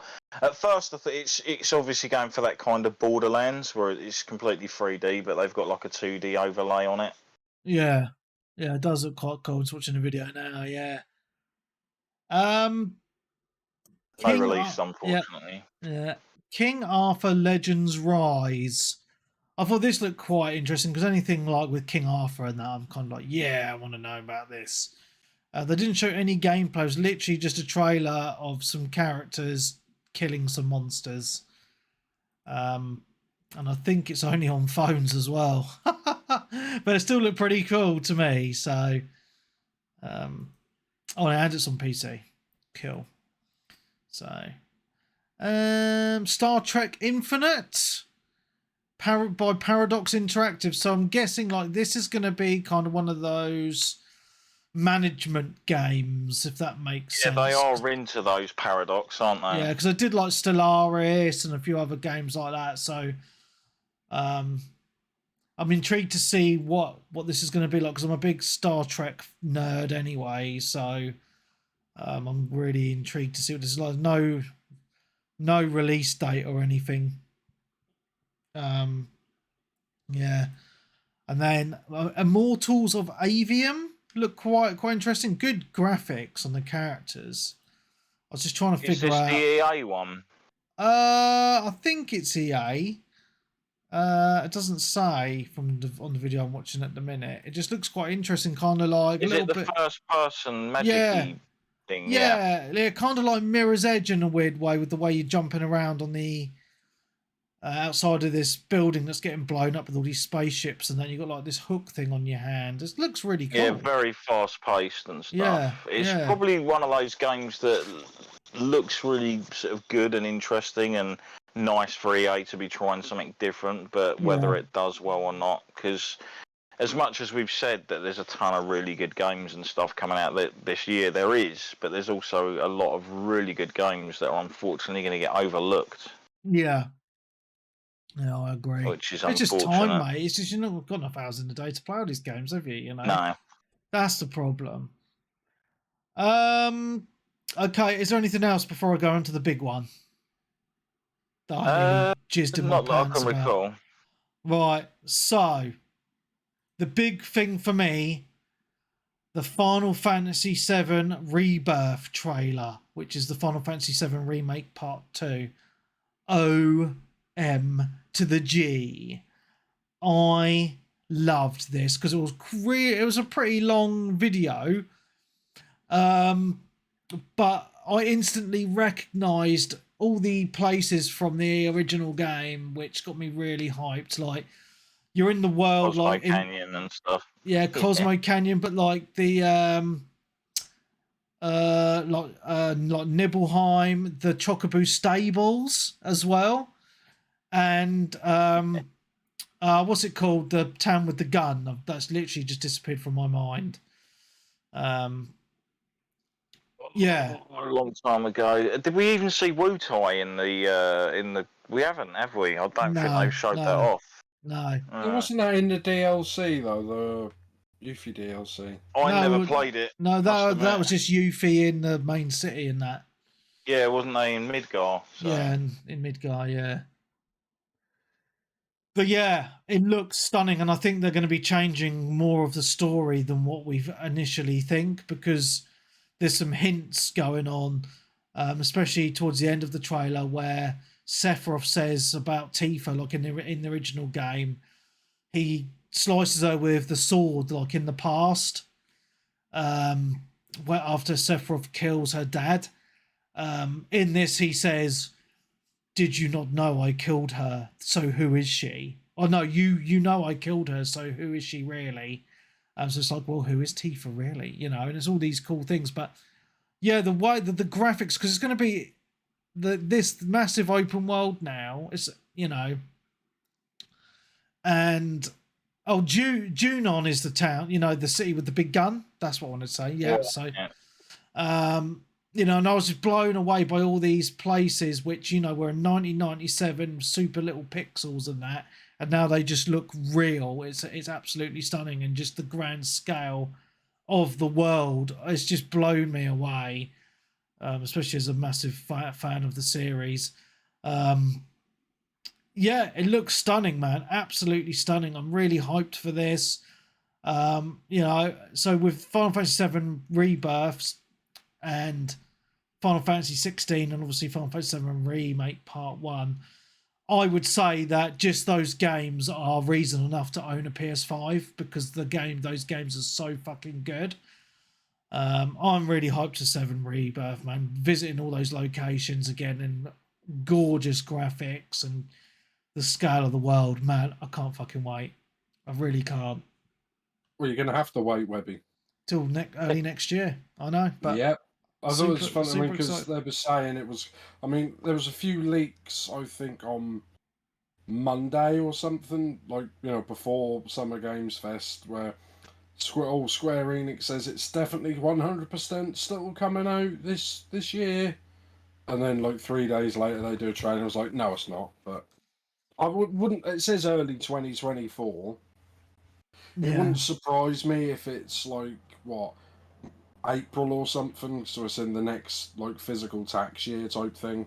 Yeah, maybe. Well, didn't they initially say like winter, and winter technically runs through until the end of February? So kind of, but you know what they're like. It was never coming out this year, was it? No. Well, no, I couldn't see it coming out this year, mainly due to the fact that you've got 16 this year, and it's very rarely that they'll actually have multiple Final Fantasy games. Yeah, I mean, I'm pretty sure it said like 2023 last, because it's been almost a whole year since the last trailer. Yeah. And yeah, I'm pretty sure it said 2023. I went and looked back on it, but I mean, I don't mind. There's plenty more. Well, I say there's plenty more other games to play. I might still be playing Final Fantasy 16 by then. And there's a few people upset because apparently the trailer like spoil some of the first game as well. Well, if you haven't fucking played it yet, you're not a fan, Yeah, so I I don't mean, give a shit. why would? Yeah, I'm not that fussed. I mean, if you're Yeah, watching a trailer for the second game and you haven't played the first one, yeah, then kind of your own fault, innit? yeah. Well, how definitely. can you not spoil parts from the original for a sequel trailer? Yeah, It doesn't make sense. Like, Of course, he's you're going to still be getting alive. He's spoiled. still alive. Yeah. But, fucking I don't know. noobs. But Yeah, yeah, the amazing thing was I was expecting to wake up the next day and have like Twitter in a complete explosion fest about obviously the rebirth, actually getting footage rather than just Sephiroth and Cloud walking towards the town, which yeah, they initially showed off with the announcement. yeah. Expecting all these things, but no, there was like another game that had like 109,000 tweets about it that I woke up to the following morning, and it is a game that wasn't even at any of the shows that were shown that night. Oh, what was that in? It was the trailer that was leaked from the Xbox event. Oh, I don't know which trailer leaked, mate. To be fair, was it Starfield by any chance? It's Persona. Persona 3. Oh, right. Persona Okay. 3 remaster, make whatever it's called. Oh, Re something. Apparently, the new thing on that, apart from the fact the game looks really nice, like transferred into the sort of like the modern sort of style Persona game engines, yeah. Is the fact that it's not FES, FES, which is apparently like the best Persona 3 game. Right. So it's literally just a remake of the original and not the FES or FES version. So there was people having a moan about that. Oh, people will moan about anything, mate. What about it? It's fine. I mean, I'm perfectly fine with whatever it is, but yeah, I was kind of shocked that, like, holy crap, there's so many Persona fans out there, like, especially on the Twitter space. That's pretty awesome. Right, so we move on to the best show of the week then, Xbox event. Oh yeah, go for it. All right. Okay. It's going to take me a little bit to remember everything. I'm just trying to load up a website which had everything. Well, we know what started it off anyway. I don't have the stuff in order. Oh, yes, I kind of do. Fable, yeah? Yeah, Fable started it off. Yeah. I was really surprised, actually. I was. Well, it was in development hell, and from what I heard, and leaks and stuff, a lot of people who were working on it like got fired and reshuffled around, and they basically completely restarted the whole development of the game. Near enough. Right. Wow. Yeah, because I mean, this was announced before, or at the thing where Series X was announced, wasn't it? This was announced before, and everyone was like, "Oh, Fable's going to be a launch title. Fable's going to be a launch title." But the car people were, Playground are working on Fable. That's weird. And then we were all waiting for the new Fable, And they were like, "Oh, another motorsport." So they were sort of shifted over to do that whilst they restarted it. But I mean, did you play the old Fables, Webby? I played them all, mate. Yeah, I really enjoyed them. Yeah. But yeah, I mean, I don't know because it's a reboot, I assume, because it's completely different. But I don't know. The trailer looks good. The graphics are nice. It's got that comedian guy that I can't say is Richard Adiardi or something. He's funny, isn't he? Yeah. His name. Yeah, well, he's doing that advert with the MasterCards and he's walking around scanning everything. But yeah, he's in it and he's like a big giant, which it turns out, and it looks cool. But I just don't know. Without seeing the gameplay, what have they done? Yeah. I mean, I was getting from the tiny few seconds of gameplay where she was fighting the giant dude, I was getting a lot of little nightmares. Yeah. You're running around trying to avoid him, and you're like a borrower type person, and really small, and everyone else is giants and things like that. But I don't know if that's just that level, if you see what I mean. Like, I imagine it would be just a section of it, or whatnot. It might even be the fact that they've gone back to, whatever that, gone back to redo it again. I just wonder if that's gone all indie woke and all that sort of thing, which we don't, I'll have to see some more of it yet. But we still, like I said, it's not coming out this year, is it? No, No, there was not. no release date for it. No, but I'm assuming maybe the end of next year. I mean, if it's 2025, it took like 6 years for them to make it. I was like, oh, come on. Well, at least they actually had the balls to show off a few games that were like a year or two away, whereas like Sony They were didn't all do a any of year that. or two away, weren't they? Well, there was obviously a lot that Webby will talk about in a minute that actually gave release dates out and from stuff. From what I saw, there's only about 3 games coming out on Xbox. You've got Forza, Starfield, and other than like the Sea of Thieves stuff, like DLC and expansion pack, I think that's about it. But then, like I said, you can't win if you show stuff a year or two in advance. People get mad, and if you get like Sony and don't show anything years in advance, people also get mad, don't they? Well, yeah, because we don't really know much coming out for PlayStation, do we? Because I thought their show was fucking awful. Well, what is the Xbox show? It wasn't was awful. brilliant. It was just disappointing. Yeah. What is their big game this winter? Now, obviously, Final Fantasy's moved to 16. We've got 16 this year. Yeah, but that's summer. I'm talking about what is their big game for Christmas, or what like all Spider-Man 2 probably. Oh yeah, have they actually announced the date for that yet? What, Spider-Man 2? What, Sony? Did they announce the date? Because that was at the PlayStation thing. Yeah, September or... Oh, you on about Spider-Man 2? Oh yeah, Spider-Man 2's got a release date. I'm sure they said September or something. I'm pretty sure they just said fall. I don't think they said an actual date. Because I think that, I don't know, well, maybe that's happened in the last couple they of weeks. might be obviously being away from Starfield. That makes sense if they're, well, not necessarily keeping it away from Starfield, but keeping it away from things like Call of Duty and a few other big hitters. Like, not necessarily because it's not going to sell, because it will, because it's Spider-Man, and their first game did huge numbers. It did. Yeah. So I think it's sold more than like God of War and stuff because it's got more of an appeal. But yeah, there's a lot of games obviously out and around then, and it'd be nice if some companies at some point actually thought, you know what, we'll move out of that window, give people a couple of weeks to play that game. Yeah. Cool. Well, I know obviously the Xbox event was good. I know like quite a few of the games are probably multi-platform, but I was quite impressed by how many are coming to Game Pass. Same as the Sony one, yeah. Yeah. On multi-platform as well. Yeah. Most of them on that. But I think Xbox has actually got more exclusives coming the next couple of years than PlayStation, which makes a change. Yeah. Anyway, Avowed coming to Xbox Game Pass in 2024. Yes, I think that's my game of the whole thing. Looks really awesome. Cool, doesn't it? Obsidian as well, and Obsidian do make good games. The Fallout New Vegas people, right? Yeah, that's right. All right, do you know what's actually bizarre? So, what are you going to see first? Are you going to see The Outer Worlds 2, or are you going to see Avowed? I would imagine Avowed. But they announced The Outer Worlds 2 first, I believe. Oh, did they? Interesting. Don't know, mate.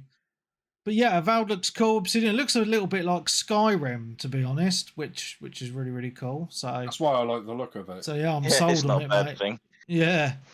Does everyone cool. Is probably bought Skyrim multiple times. Maybe I did look back at that because I streamed this live and we were talking about Elder Scrolls 6. You know they announced that in 2018.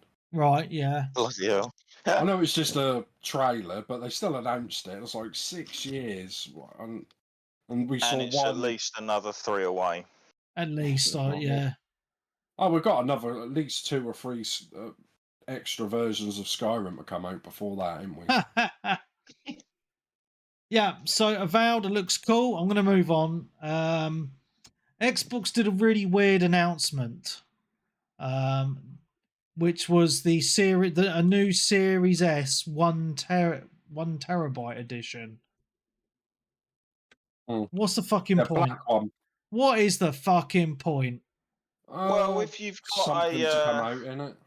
If you've got a download-only console, you need all the internal storage you can get. But, right, this is the thing, right? It's £320, right? I thought it was $350. Was it $350? $350. So they brought they It'd be announced about the, 300 quid here, wouldn't it? No, it's $320. They've announced the price. Right. Right. For 100 quid more, you can just buy a fucking Series X. Seriously, and it has a disk drive and is more powerful. It just makes no sense to me that this thing even exists. It's just redonkulous, as I like to say. So how much is the standard Series S at the moment? $250. So technically, you could probably buy yourself a 1 terabyte memory card, couldn't you, for just a little bit more, and then in depending on sales, it works out about the same as if you bought the card, but then you'd have 1.5 terabyte because you'd obviously have what was on the system as well as the memory card as well. Oh yeah, that's what I mean. But then I don't know. But then you think if you're going to pay $350 for that and then pay more money for a hard, you might as well get the Series X. I mean, that's what a lot of people were moaning about because you got the PS5 normal, digital edition. They're still the same console, aren't they? Whereas the S is less powerful. Yeah. And and that's the point, right? For £100 less, I don't think that £100 difference is good value. No, not for one. Well, that's not even 1 terabyte, is it? If it's gone up from 512 to 1 terabyte, that's 512 gigs of storage for £100. Yeah, it's not. It's not worth it. You might as well just buy an X and be done with it. Seriously. Yeah. Or just buy the. But the thing is, though, that's an option in it. It is an option, but it's just not good value. You got the digital only for that. I mean, I don't know why they didn't. I mean, I'd have announced, but then that might have upset some people. Like a Series X with the bigger hard drive. Yeah. But maybe say that's $450 like the Xbox and 400 is the S with the 1 terabyte or something. I know they wouldn't want to give you a whole terabyte for 50 quid or 100 quid, but I mean that's what they'll do eventually because that's what they used to do with the older consoles, didn't they? But storage is just really expensive for some reason. Some people do like the Series S because it's smaller and you can get the little screens that attach to them and stuff. I know I follow a few people on Twitter that travel about a lot and they usually take a Series S with them on their travels because it's easier to move around. Plus, let's be honest about it, it's not like the PS5 and the Series X are massive 4K 120 frames per second powerhouses, are they? Definitely they're not, are they? No. I mean, that's probably Asterix for certain games, isn't it? Well, yeah. Right, I'm going to move on. South of Midnight trailer, a brand new game, Xbox exclusive. No gameplay, but it looks. I like the art style. Yeah, and the setting looks really interesting. Yeah, it's a set in the South, Deep South, or whatever you want to call it in America. That's a Nightmare Before Christmas type vibe. Yeah, it's a really good comparison. Analogy. Actually. Yeah. Obviously, we didn't see no gameplay, but I like the look of it. It's got my attention, and for a reveal trailer, that's the best thing it can do. Yeah, it's got me pondering this game. It looks interesting, so yeah, interesting indeed. Okay. So next they showed Star Wars Outlaws. So have any of you guys watched the extended gameplay of this from the Ubisoft event? Yes, I have, yeah. So we now know what type of game it is. It's an open world RPG sort of game by the looks of it. It looks bloody awesome. It really does. And Darren did mention to me that's made by the Division team, isn't it? Yeah, massive. They were also apparently working on the Avatar game as well. Oh, wow.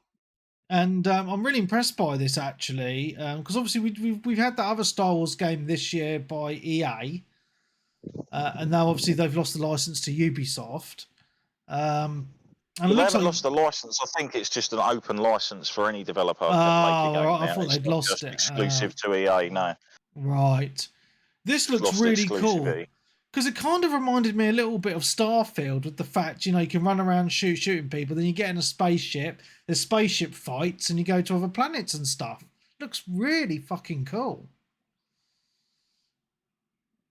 And you got this little like dog thing, this alien dog thing, and you can get it to fetch things for you and press buttons and stuff. It looks similar to a creature that actually exists. I'll probably mispronounce it. It's like the Axtol or something like that. Oh, right. It's known as in some of the things I've played. But yeah, this looks really impressive to me. Like graphically, it looks absolutely stunning. I like the cover system. From what I saw of the story, it looks interesting. It just seems like a bit of a mishmash of games all rolled into one. Like third-person cover shooter, platformer, spaceship flying, RPG, all these sort of things rolled into one. And it just looks like a huge game. I am excited for this, I must say. So yeah, this was also shown at the Ubisoft event. So we're kind of killing two birds with one stone here. But yeah, I don't know what you guys thought. I mean, it just looks great. It looks good, but it's Ubisoft, so it's probably going to be filled with 20 different like pre-order bonuses and DLC and stuff like that. So it's like, don't get too excited, especially for Star Wars games, because they love to cancel them, don't they? Well, this looks like it's definitely coming out. It looks interesting, but it's for me. I'll see more closer to the time it comes out. I think. Yeah, 100%. But I just think it looks really cool. I really do. So yeah, I'm excited for that. Obviously, today showed a new trailer for Forza Motorsport. Next. Which I am really excited for. There's actually a Forza. I missed it while we were podcasting, so I'm going to watch it later. A deep dive into the game. I know you're not into your racing games, but I have fond memories. I've just played them so much to death. I'm just sick of them. I mean, I just have fond memories on the Xbox 360 days of getting the community together and having epic race nights. And a part of me just really hopes, because this is Game Pass, that brings it back a little bit. I know we're not going to get the numbers we used to, but it would be nice just to have, 4 or 5 or more people joining us for gamer sessions and just having fun racing cars. I'm really excited for this, to be honest. So it looks graphically amazing. So, yeah, hyped for the new Forza. What else was there? Clockwork Revolution, brand new title. Looks fantastic. Looks really cool, doesn't it? I think, is this an Xbox exclusive? It's definitely coming to Game Pass on day one. I don't know. It's hard to tell. Yeah, it's made by inXile Entertainment, and it reminded me the trailer of BioShock. Gave me big BioShock vibes with the art style and kind of the setting, if that makes sense. For a minute, I thought it was the next BioShock for a second. Yeah. It just looks very BioShock. But what's really interesting about this is that, like, you can move time backwards from what it looks like, and the whole kind of world changes. It just seems to be a very interesting gameplay mechanic, to be honest. So it'll be interesting to see it in full when the game comes out. But it looks like it's got an interesting story, colourful cast of characters. I really like those kind of steampunk kind of outfits and guns and just the whole setting. It just looks really, really interesting to me. Yeah. It kind of looks like BioShock Infinite, and BioShock 1 had a baby. Pretty much. It looks very similar, but are they still making a new BioShock game? I'm not sure, actually. There's been rumours for a while that they are working on one. And obviously Ken Levine and his group are working on Judas, which was shown off at the Game Awards last year. There we go. Right, anyway, it looks amazing. See, we've not even mentioned a shit game at this show yet. They've all been fucking good. Another game that I imagine is on all platforms, but was announced at the Xbox event. Metaphor ReFantazio, which is from the makers of the Persona games. and it looks really interesting because I love the Persona games. That's what I can say. I mean, graphically, it looks like it's using like kind of that Persona older engine, if that makes sense. Because it doesn't look... Yeah, they've gone for their similar style, yeah.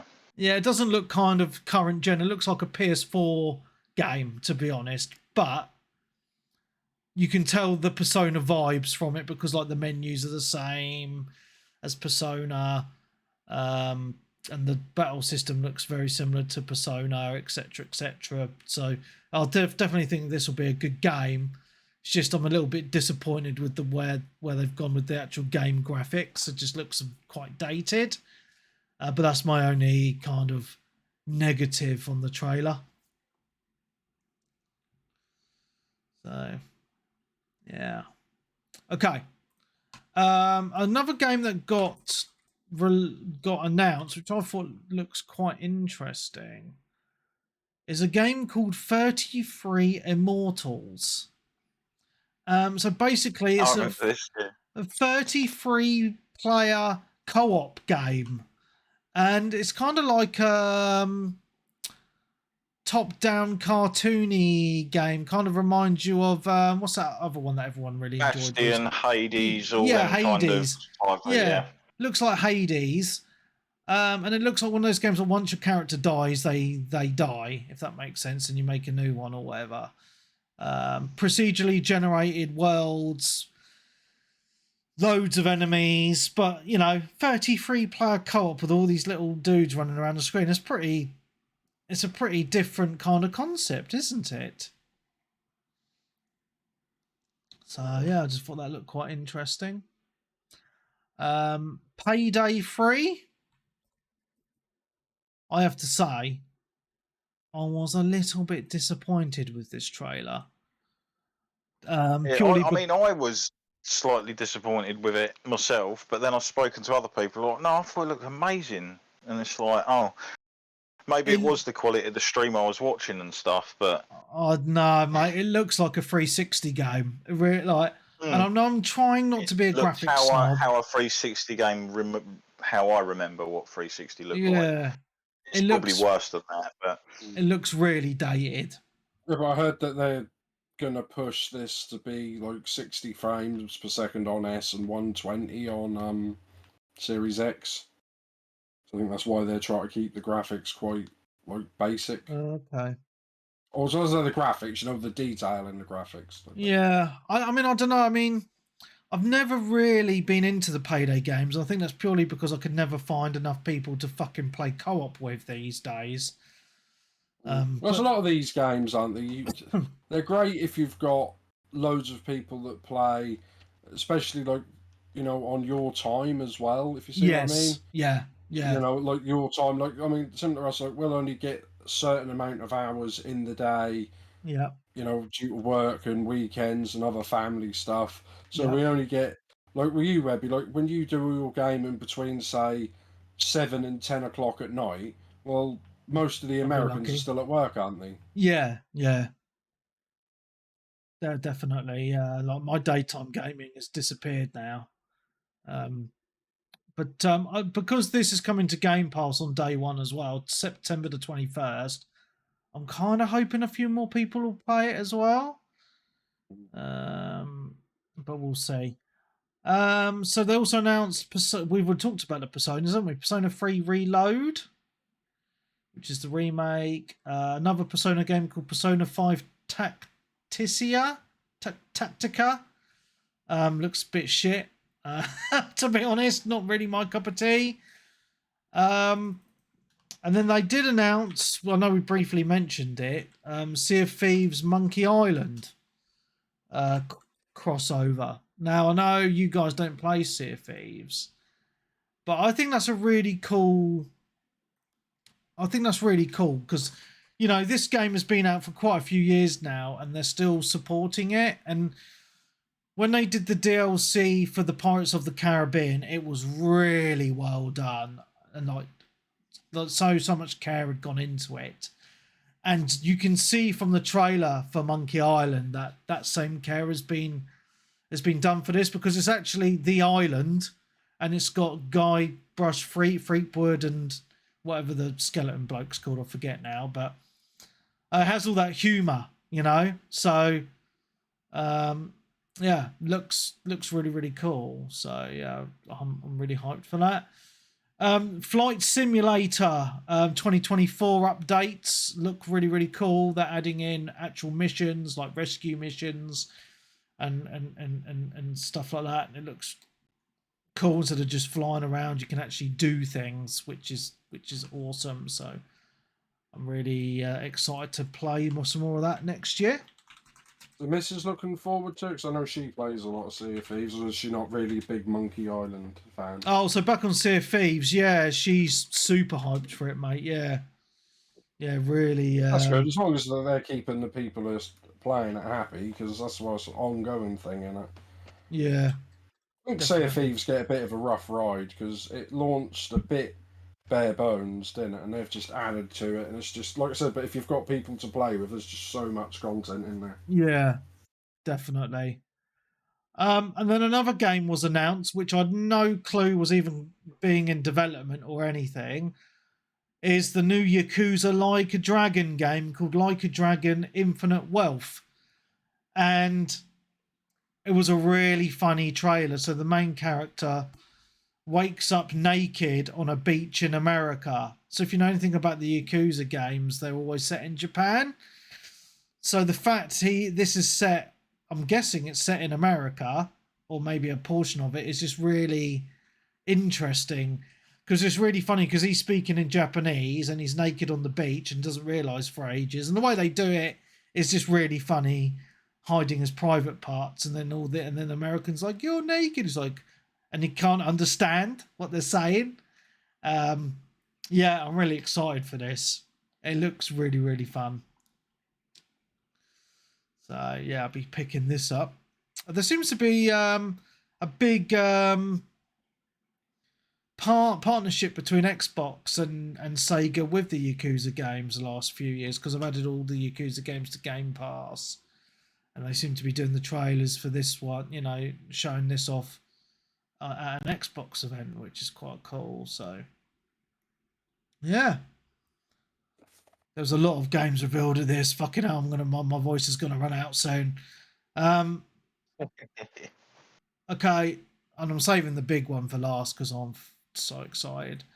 Hellblade. Yeah, Path of the Goddess was announced, and this is another Capcom game. So I don't like. So Capcom seem to announce a lot of the games at the Xbox event, and then they reiterated it at the Capcom event. This looks like a very strange game. So set in, like, I'm guessing kind of Japan, because it's got the Torii gates, but real like weird fucked up creatures, kind of like a hack and slash type game. You didn't really see a lot of gameplay, to be honest. I think they showed some gameplay of that at the Capcom thingy. Oh yeah, I imagine so. But yeah, it looks quite interesting, but I don't know. I remember seeing that and thinking, that's not Dino Crisis. That's not Onimusha. Done. Yeah, so that looks quite interesting as well. And then there was a new game called Towerborn, which I thought looked really cool. So this is from the creators of the Banner Saga games, which I don't know if you've played, but they're really well done.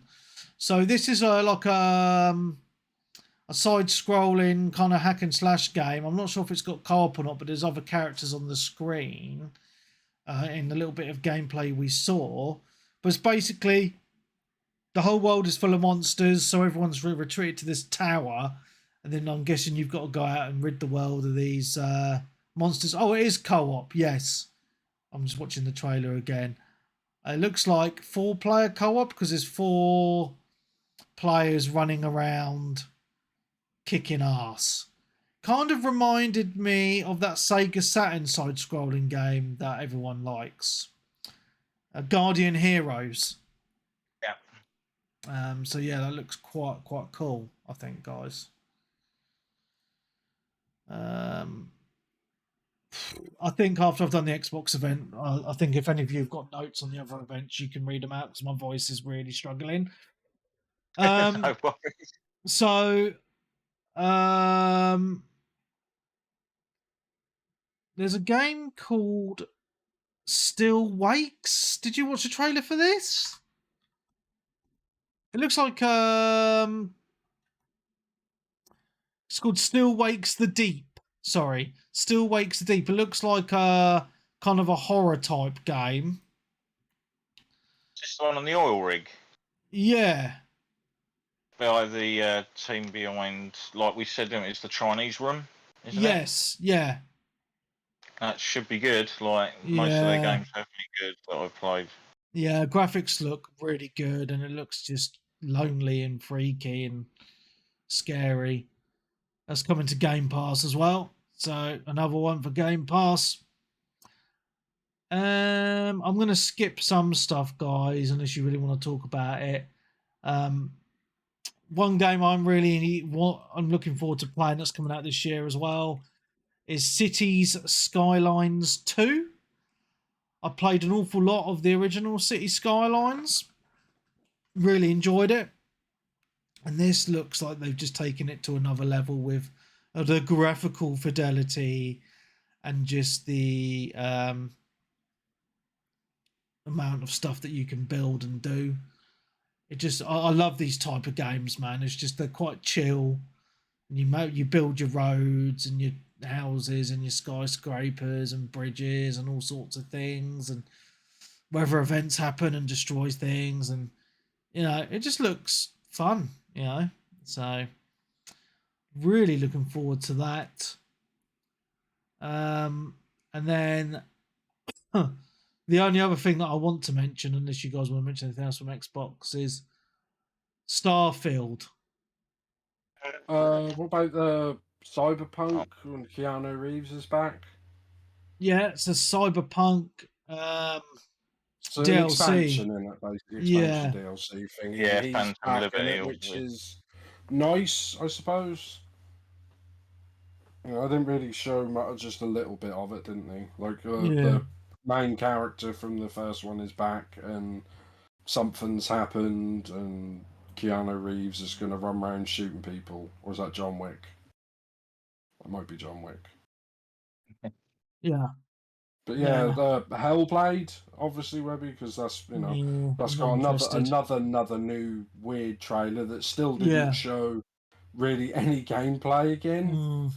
And like I said, and everyone was like, that has to be out this year, and I was like, nope, 2024. I think 2024 is going to be huge for Xbox, the amount of games they've got. Yeah. But it's just annoying that that's going to be into the fourth year of the console when they're going to have all these games that they bought all these developers for to make. Well, it just takes time, mate.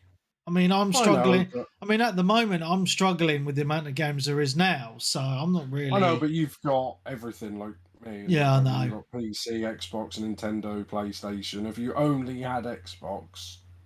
Yeah, there's still plenty of cross-platform games, mate. So, that as well. Yeah. I'm just, there's never a lack of games in Game Pass. Fuck me, there's new games nearly every day, it feels like, which are pretty decent, so. Yeah. Fallout 76 is getting DLC, if anyone cares about that, where they're going to Atlantic City, so it's kind of like New Vegas, but not. Nah, not care. Don't care. Right, no. Cool. I think that's it, really. Right, so, yes, Nick, I mean, there's a lot of games there, but obviously the biggest one, I think, was Starfield. And the weird thing for me, right, and I don't know if you guys are the same or what, I was keeping my expectations low for Starfield, not really paying it a lot of attention, just because I know what Xbox games have been releasing like the last few years, broken and just shitty. I didn't really have any fears on that, to be honest with Bethesda. That can be their MO, sometimes anyway, regardless. Yeah. However, they did a trailer for Starfield in the main event, the main showcase, And then they did a 1 hour showcase just on Starfield afterwards of just the gameplay. And oh my God, I am blown away by this. It looks fucking amazing. It looks to me like a once in a generation type of game. Like the scale of this is just something I've never seen before in a video game to this, at this level of detail. You know, like the graphics I think look really decent, and I'm just amazed by, you know, you play it in, you know, first person or third person, and it showed you stuff of walking around space station, talking to different people, you know, maybe collecting quests and shit like that, and maybe some cutscenes as well. And then they showed you running around a planet, and I was like, right, okay, this looks a little bit like No Man's Lie, to be honest. You know, when they were, yeah, that's what I was getting, especially when he was using the gun thing to mine the ore. And I'm like, and I was just like, oh no, I don't want to be doing that shit. I just hope they don't force all that survival mechanics onto you. I'm not sure. I think it is survival. I don't think it is survival mechanics. I think it's just collecting. That's what I'm saying. Like stuff. You could do stuff like that in Skyrim, and all the you could collect like all things and do like necromancy, and you know, you could make all potions and do all that stuff if you wanted to, or you could just ignore it. You know, I'm just hoping they don't force you to do stuff. I mean, that's what kind of, I wouldn't say killed No Man's Sky, especially at the beginning.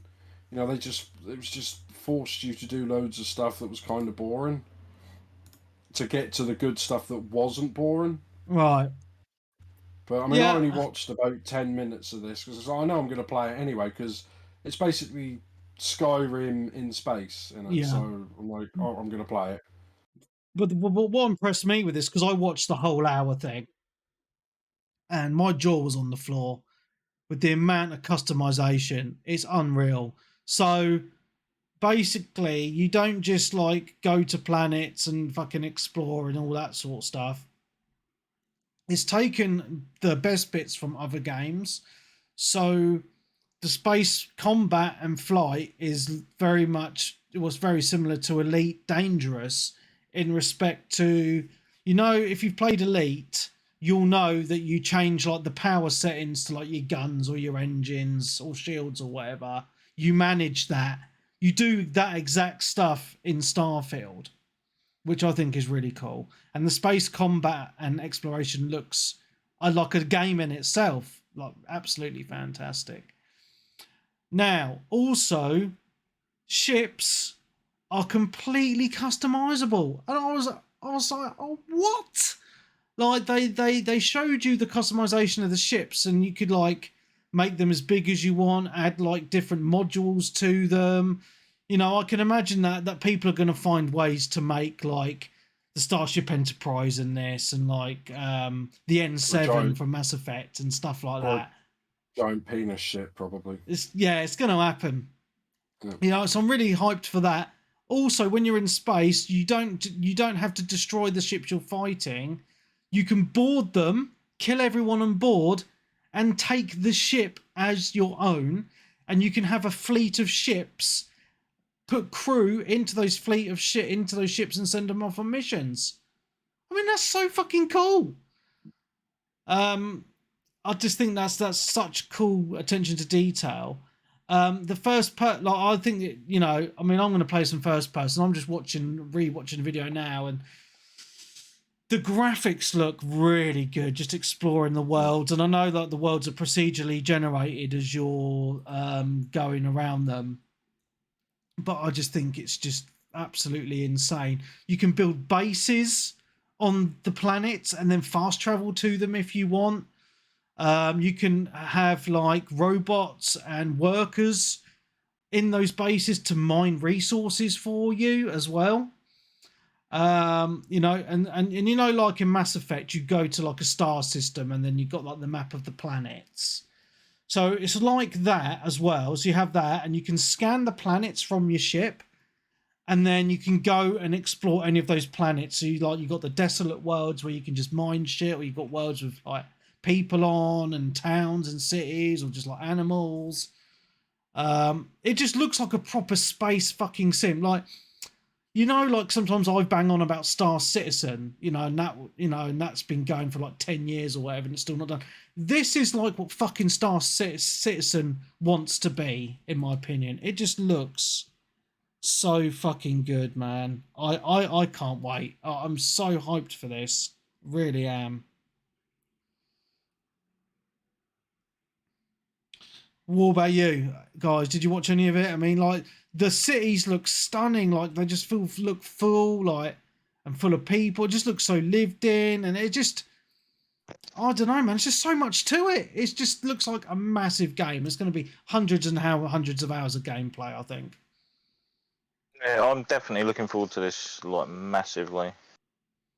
After that showing, they went, obviously, like you say, into all the different details and everything. It was like, yeah, I'm 100% going to give this a go. Yeah. Like I said, I only watched about 10 minutes of it while I was streaming the Xbox thing. I thought, well, I'm not going to stream the whole hour of one game because I'm just going to sit there drooling over it. Yeah, I know what you mean. Just, like I said, it's like, well, I know I'm going to play. It's kind of like I don't even think I'll play the Final Fantasy 16 demo because, I mean, I think I might get it the middle of July, so I won't get it on launch day. But I'm like, if it's this close to the game coming out, kind of why bother spoiling anything now? Or the risk of spoiling anything?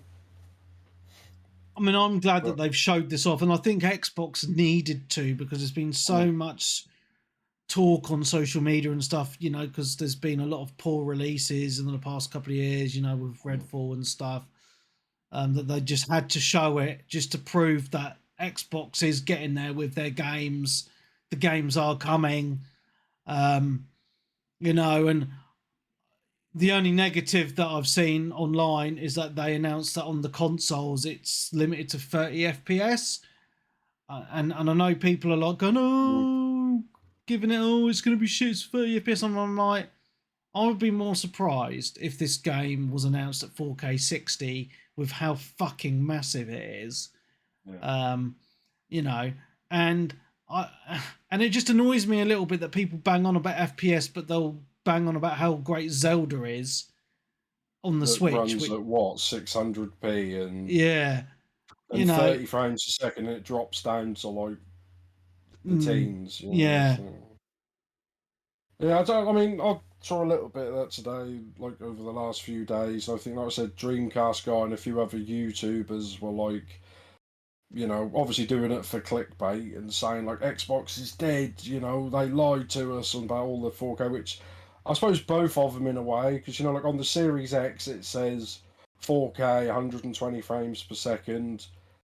What's running at 4K and 120 frames per second? Nothing really. The same as PS5, it says 8K on the box. Well, there's nothing in 8K, is there?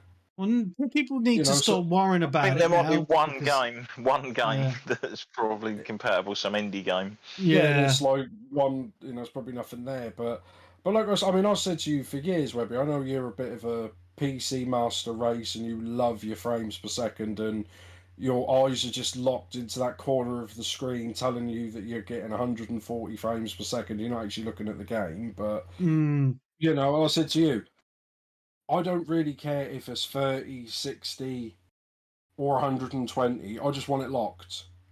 And you want it to be a good game, and that's the main thing. That's what I'm saying. I'd rather have it locked 30 frames per second and at 4K if this what this is. I mean, they've confirmed it's 30, but they saying there is a 60 patch coming soon. Ah, right. The same as what they said with Redfall, and I was like, well, why it's not available on launch? And they're like, oh, we want to have a stable release or whatever. But I don't care. I really don't care because I know the game's going to be fucking awesome. Yeah, like I said, I care if there's slowdown, which is the frames dropping and you notice it.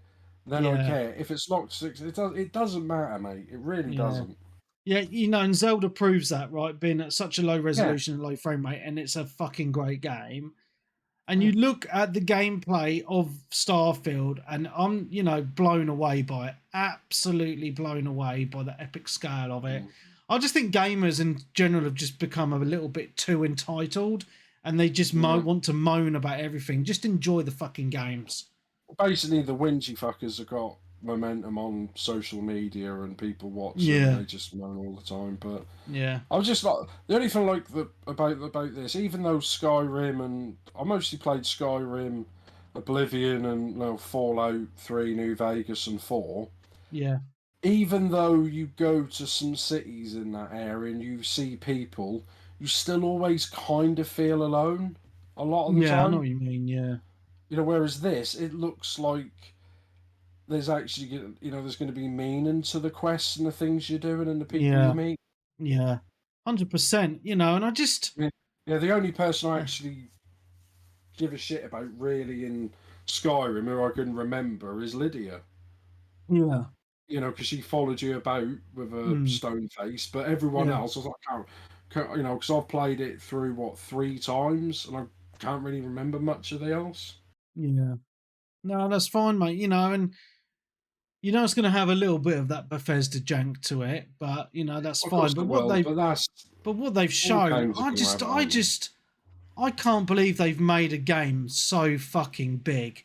Like it with so many different gameplay mechanics. As I mentioned, like you got the first person or / third person just walking around and stuff, but the traversal of space in your ship, and that's a whole game in itself. And it's just that I think it's going to be, like in Skyrim, right? When you first got to that open world portion of it, after that initial part of the game where you escape from your shackles, and you're just like, wow, I can go anywhere. This world is massive. This is an epic adventure. This is what Starfield's going to be like, but just on a much grander scale, because instead of just like one world to explore, you got a whole fucking universe. And there's just, to me, that's just, I just can't wait for that. It just sounds so fucking cool, Yeah. Like I said, I hope they don't go stupid.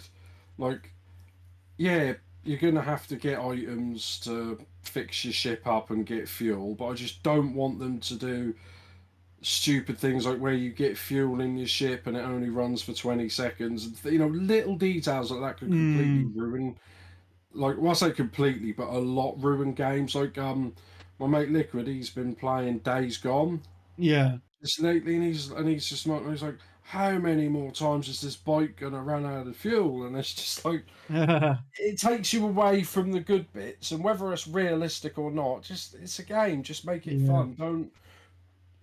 Don't force people to stop having fun because you want them to walk around collecting raw materials or doing stuff they don't want to do to get to do things they do. Yeah. But yeah, that's what I'm hoping. The ship stuff and the exploration is simple enough that you can just breeze through it and auto do whatever you want to do. But it's also loads of customization for people who want to do that. Don't force people to do all of it. Yeah, 100%. It just looks epic, and I can't contain my excitement for it. It just, I need it to be here now. It's just so good. Switch, are you playing it? Oh yeah, definitely. Game Pass, or are you buying the disc? Oh no, I'm buying the disc.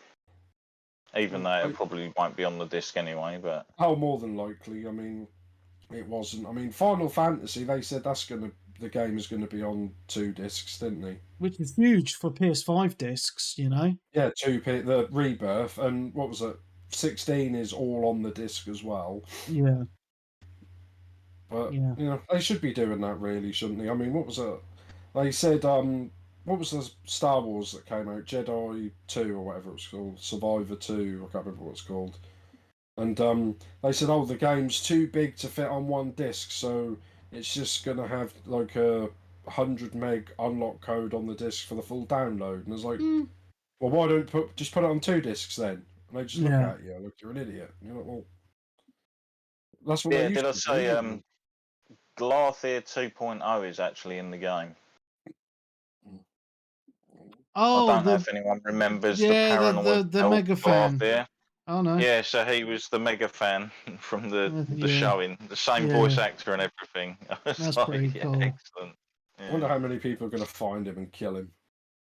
Well, they kind of alluded to that in the what they showed. I'll tell you what I did notice though. What I did watch, how posh is like the Bethesda Studios.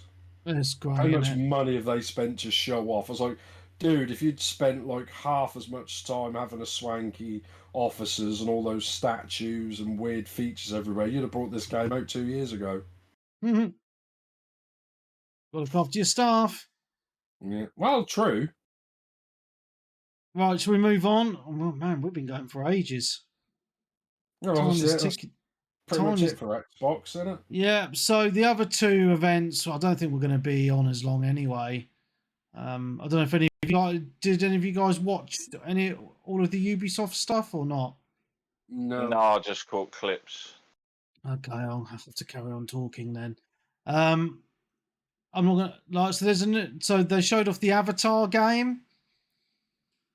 Oh, I saw that. Yes. I really couldn't give two shits about it, but I'm guessing some people might want to play it. No? It looks okay. I mean, they made it a first-person shooter, and it looks pretty. It's just, is this 2024 as well? It's out this year, mate, and end of this year. I mean, if it went on sale, I'd probably give it a go. I mean, it looks nice. It's just, like I said, does it play well, and is it just a repetitive, bog standard first-person shooter that they've, chucked Avatar in? I don't know, mate. It just looks.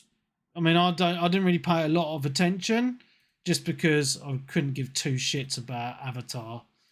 So fair enough. It just looks a bit. From what I saw, it looked a little bit like that Horizon game on the PlayStation, a little bit. Yeah. So, yeah. X Defiant looks quite good. First person shooter that I've been waiting for ages. Got another play tests in June, I think, into this month. Prince of Persia they already showed. I'm not going to talk about that. The Crew Motorfest. I really couldn't give two fucks about this. It looks like they're trying to copy Horizon Zero Dawn. Oh, no, Horizon Zero Dawn. Forza Horizon. Yeah. We've already got one of those. Yeah, I know. Mm. So looks interesting, but not for me. Not for me at all. I don't think it's going to do very well. They showed off the new Assassin's Creed Mirage. Anyone interested in that? I know you're a big AC fan, Darren. It looks okay. That I actually thought what they showed off at the Ubisoft event was a lot better than the trailer they showed off during, was it the Xbox showcase or the Summer Games Fest? Can't remember which one. But I thought it looks alright. It's one of those ones that I'll probably end up picking up maybe closer to the time. But at the moment I've got so many other games thinking about. Yeah, I don't think I'm going to be playing this Assassin's Creed. I'm a bit burnt out on AC games, to be honest. I mean, this one is going back. This one is apparently going back more to old style Assassin's Creed, so not the sort of RPG, action RPG sort of thing they've been doing. Yep. That's all that I took from that event, to be honest. Yeah. Because we'd already talked about Star Wars. Yeah. So that was quick, wasn't it? And then we had the Capcom showcase, which I think was pretty good. So I've already talked about some of the games, that Path of the Goddess game. They showed off a new some Ace Attorney games. So it's called the Apollo Justice Trilogy. So it's it's a collection. Thing, yeah, it looks quite cool. And then they showed off a game called Ghost Trick Phantom Detective, which is looked like a kind of indie game. There's a demo out for it now. Yeah, the original was like kind of quite a hit when it came out. Oh, really? Okay. There's like a unique, nice, different kind of game. I heard a lot of people talking about it. Yeah, it looks interesting because your character's dead, and then as a ghost, he's trying to solve his own murder. Which I thought looked quite interesting. But the game that really had me kind of, this looks interesting, is a game that they showed called Pragmata. Yeah. So it's like a sci-fi game. There's this like it just showed this girl on the sitting on the floor like colouring in or something, and there's all these robots for fighting these dudes. And then it was like, sorry, it was delayed. It was meant to come out in 2022, I think. But it looks like kind of like a third-person kind of action game with robots, swords, and guns. Looks interesting. That looks nice. I liked the little bit at the end where they sort of took the piss that it's been delayed so many times. A little piece of paper that said like 2021 crossed out 2022, and then it was like, sorry about that, question mark, we don't know when it's coming out. So I'm like, all right. Yeah. Cool. What else did they show? Exo Primal? I think people have been waiting for this for quite a while, haven't they? Yes, Mark. Not really. No. I was going to say not really. No, this is the game that whenever it gets advertised, everyone gets excited thinking it's Dino Crisis, and then they realise, it's Exo Primal, which is like a Capcom live service, team-based PvP, PvE shootery thing with dinosaurs randomly thrown about and mechs. Yeah. Mech suits, I guess. They're not particularly mechs. Yeah, it looks interesting. I mean, I'm not that too bothered, but it looks okay. And then the only other thing, the only game that really got me hyped from the showcase from Capcom was the announcement of Dragon's Dogma 2. It wasn't an announcement. They showed it off at one of the other events. Okay, well, the video that they showed of it. Yeah, it might have been at the PlayStation one. I don't remember. Was that ages ago, was it? It wasn't that long ago, but it just feels like it. Yeah. It looks really cool. They showed off a lot more gameplay. Graphics look awesome. Apparently, the world is like 4 times bigger than the one in the original. So there's going to be a lot more exploration. It has all the same mechanics as the original with you make your own pawn, which tags along with you, and you can take another person's created one as well. So it's kind of like you have 2 AI companions with you, which looks interesting. I really piped up there when you said you make your own pawn. I was like, what did he say? There you go. Yeah, not that type of game. It looks cool, mate. I can't wait for this. This will be a day one purchase for sure. Still haven't played the original. I got it on 360, and then I bought like the remastered version for Xbox One digitally for about £3 because that always goes on sale loads. Yeah. I just never played it. I was just like, can they just like not release games for 5 years so I can try and catch up? Well, I don't think that's going to happen, mate. But you're just going to have to like dedicate more time to your favourite hobby. That is literally it, guys. I think it's safe to say that the Xbox show was definitely the best out of all the shows. What about Nintendo? Yeah. There hasn't been a Nintendo show over the weekend, was there? No, I think there's a Nintendo Direct at the end of the month. Oh, there you go. But they always do their own thing, don't they? So they're obviously going to do their own thing on their own time.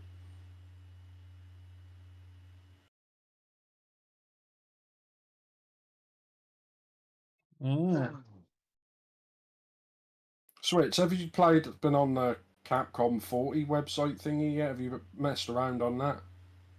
No, I had to go onto the Capcom website to obviously create a Poxy ID to play Street Fighter 6 properly. Oh dear. File that in and whatnot.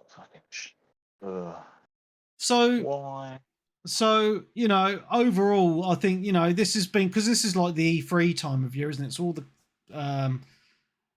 games companies that have just been doing their own shows. And I think it's been really positive this year. There's been a lot of new and good games shown. I think there's plenty of games coming out for the rest of this year and a lot to look forward to for next year. And I have to say the future looks very bright for Xbox at the moment, with they're finally pumping out some of these exclusive games. Now Sony just needs to play a little bit of catch up now, because they don't really seem to have a lot exclusive coming out apart from some Final Fantasy games and Spider-Man, which I will be getting all of. But yeah, I'm really hyped for Starfield, especially. It's going to be an interesting, I think, game of the year show at the end of this year. For sure.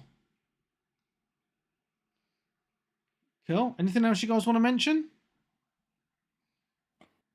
Not that I can think of off the top of my head. It's almost like overload of stuff the past few days. So much stuff. When it's just good in a way, even though they cancelled E3, whether or not it comes back or not, it kind of proves that they don't need it. They could still put this stuff out without spending however many tens of millions of dollars, you know, for floor space in LA to show us all this stuff. But yeah, I don't know. We'll see. Yeah, no, definitely, mate. I mean, you know, I think they've shown off a lot of good stuff. You know, like all these companies, but I'm just really gobsmacked with the amount of good stuff coming out on the Xbox at the moment. I just think it's insane. You know, and as someone who has all the systems, you know, I'm just feel like I'm overloaded with stuff to play. It's crazy. So, but I think when Starfield comes out, I don't think anyone will be playing much of anything else, to be fair. Well, you could pretty much, if that's September and Forza's November, that's October. A good 2 months for you to get stuck in. I know. So, mental. Become the Starfield podcast for like a month or 2. It will do, yeah. I might just have to take a podcast break for a month just to play it. So, anyway, I think, guys, we should probably end it here in 2.5 hours. All good? Nice. I'm going to go to bed now. You can go to bed. So I just want to say again a big congratulations to the Patreon winners of the vouchers, Dazpoz, Dodo, and James Daly, for your winnings. I'll be emailing you shortly. And I'll be doing that once a month, as long as we've got Patreons. So what I'm going to be doing is streaming one podcast a month. And that'll be the one where I do the giveaways of the vouchers. Yeah, so that's how we're doing it. It'll always be the free episode. So all is good in the hood. Anyway, guys, thank you so much for coming on. It's been really awesome. There's been so much to talk about. I feel like I'm losing my voice now. So I'm going to turn off and have a little rest. Maybe have a little cup of tea to soothe my vocal cords. So from me, Mark Webb, Gamertag, PSNID, Steam ID, Webby360G. Nick Fights on Twitter and the Twitch. So thank you very much. If you're Patreon, you have next week's episode to look forward to, which is the last of the Nintendo specials, which is the... what systems? The Wii and Wii U. Wow, what an episode. I can't wait to talk about the Wii Fit board. Oh, it's going to be epic. Well, I'm on holiday, so I won't be around. You'll probably have to get Stunty on because he's the main Nintendo guy, though, isn't he? I will have a chat with him. Yeah, because I've got like 4 Wii games, and I just used it to play my GameCube games, and I never had a Wii U. That's fair enough, mate. No problem. Cool. All right, guys. Well, it's been emotional. If you want to join the Patreon and get giveaways every month, you can join at patreon.com/360gamercast. Do it now. So all of us, from all of us here, it's been awesome. We'll see you next week. Goodbye.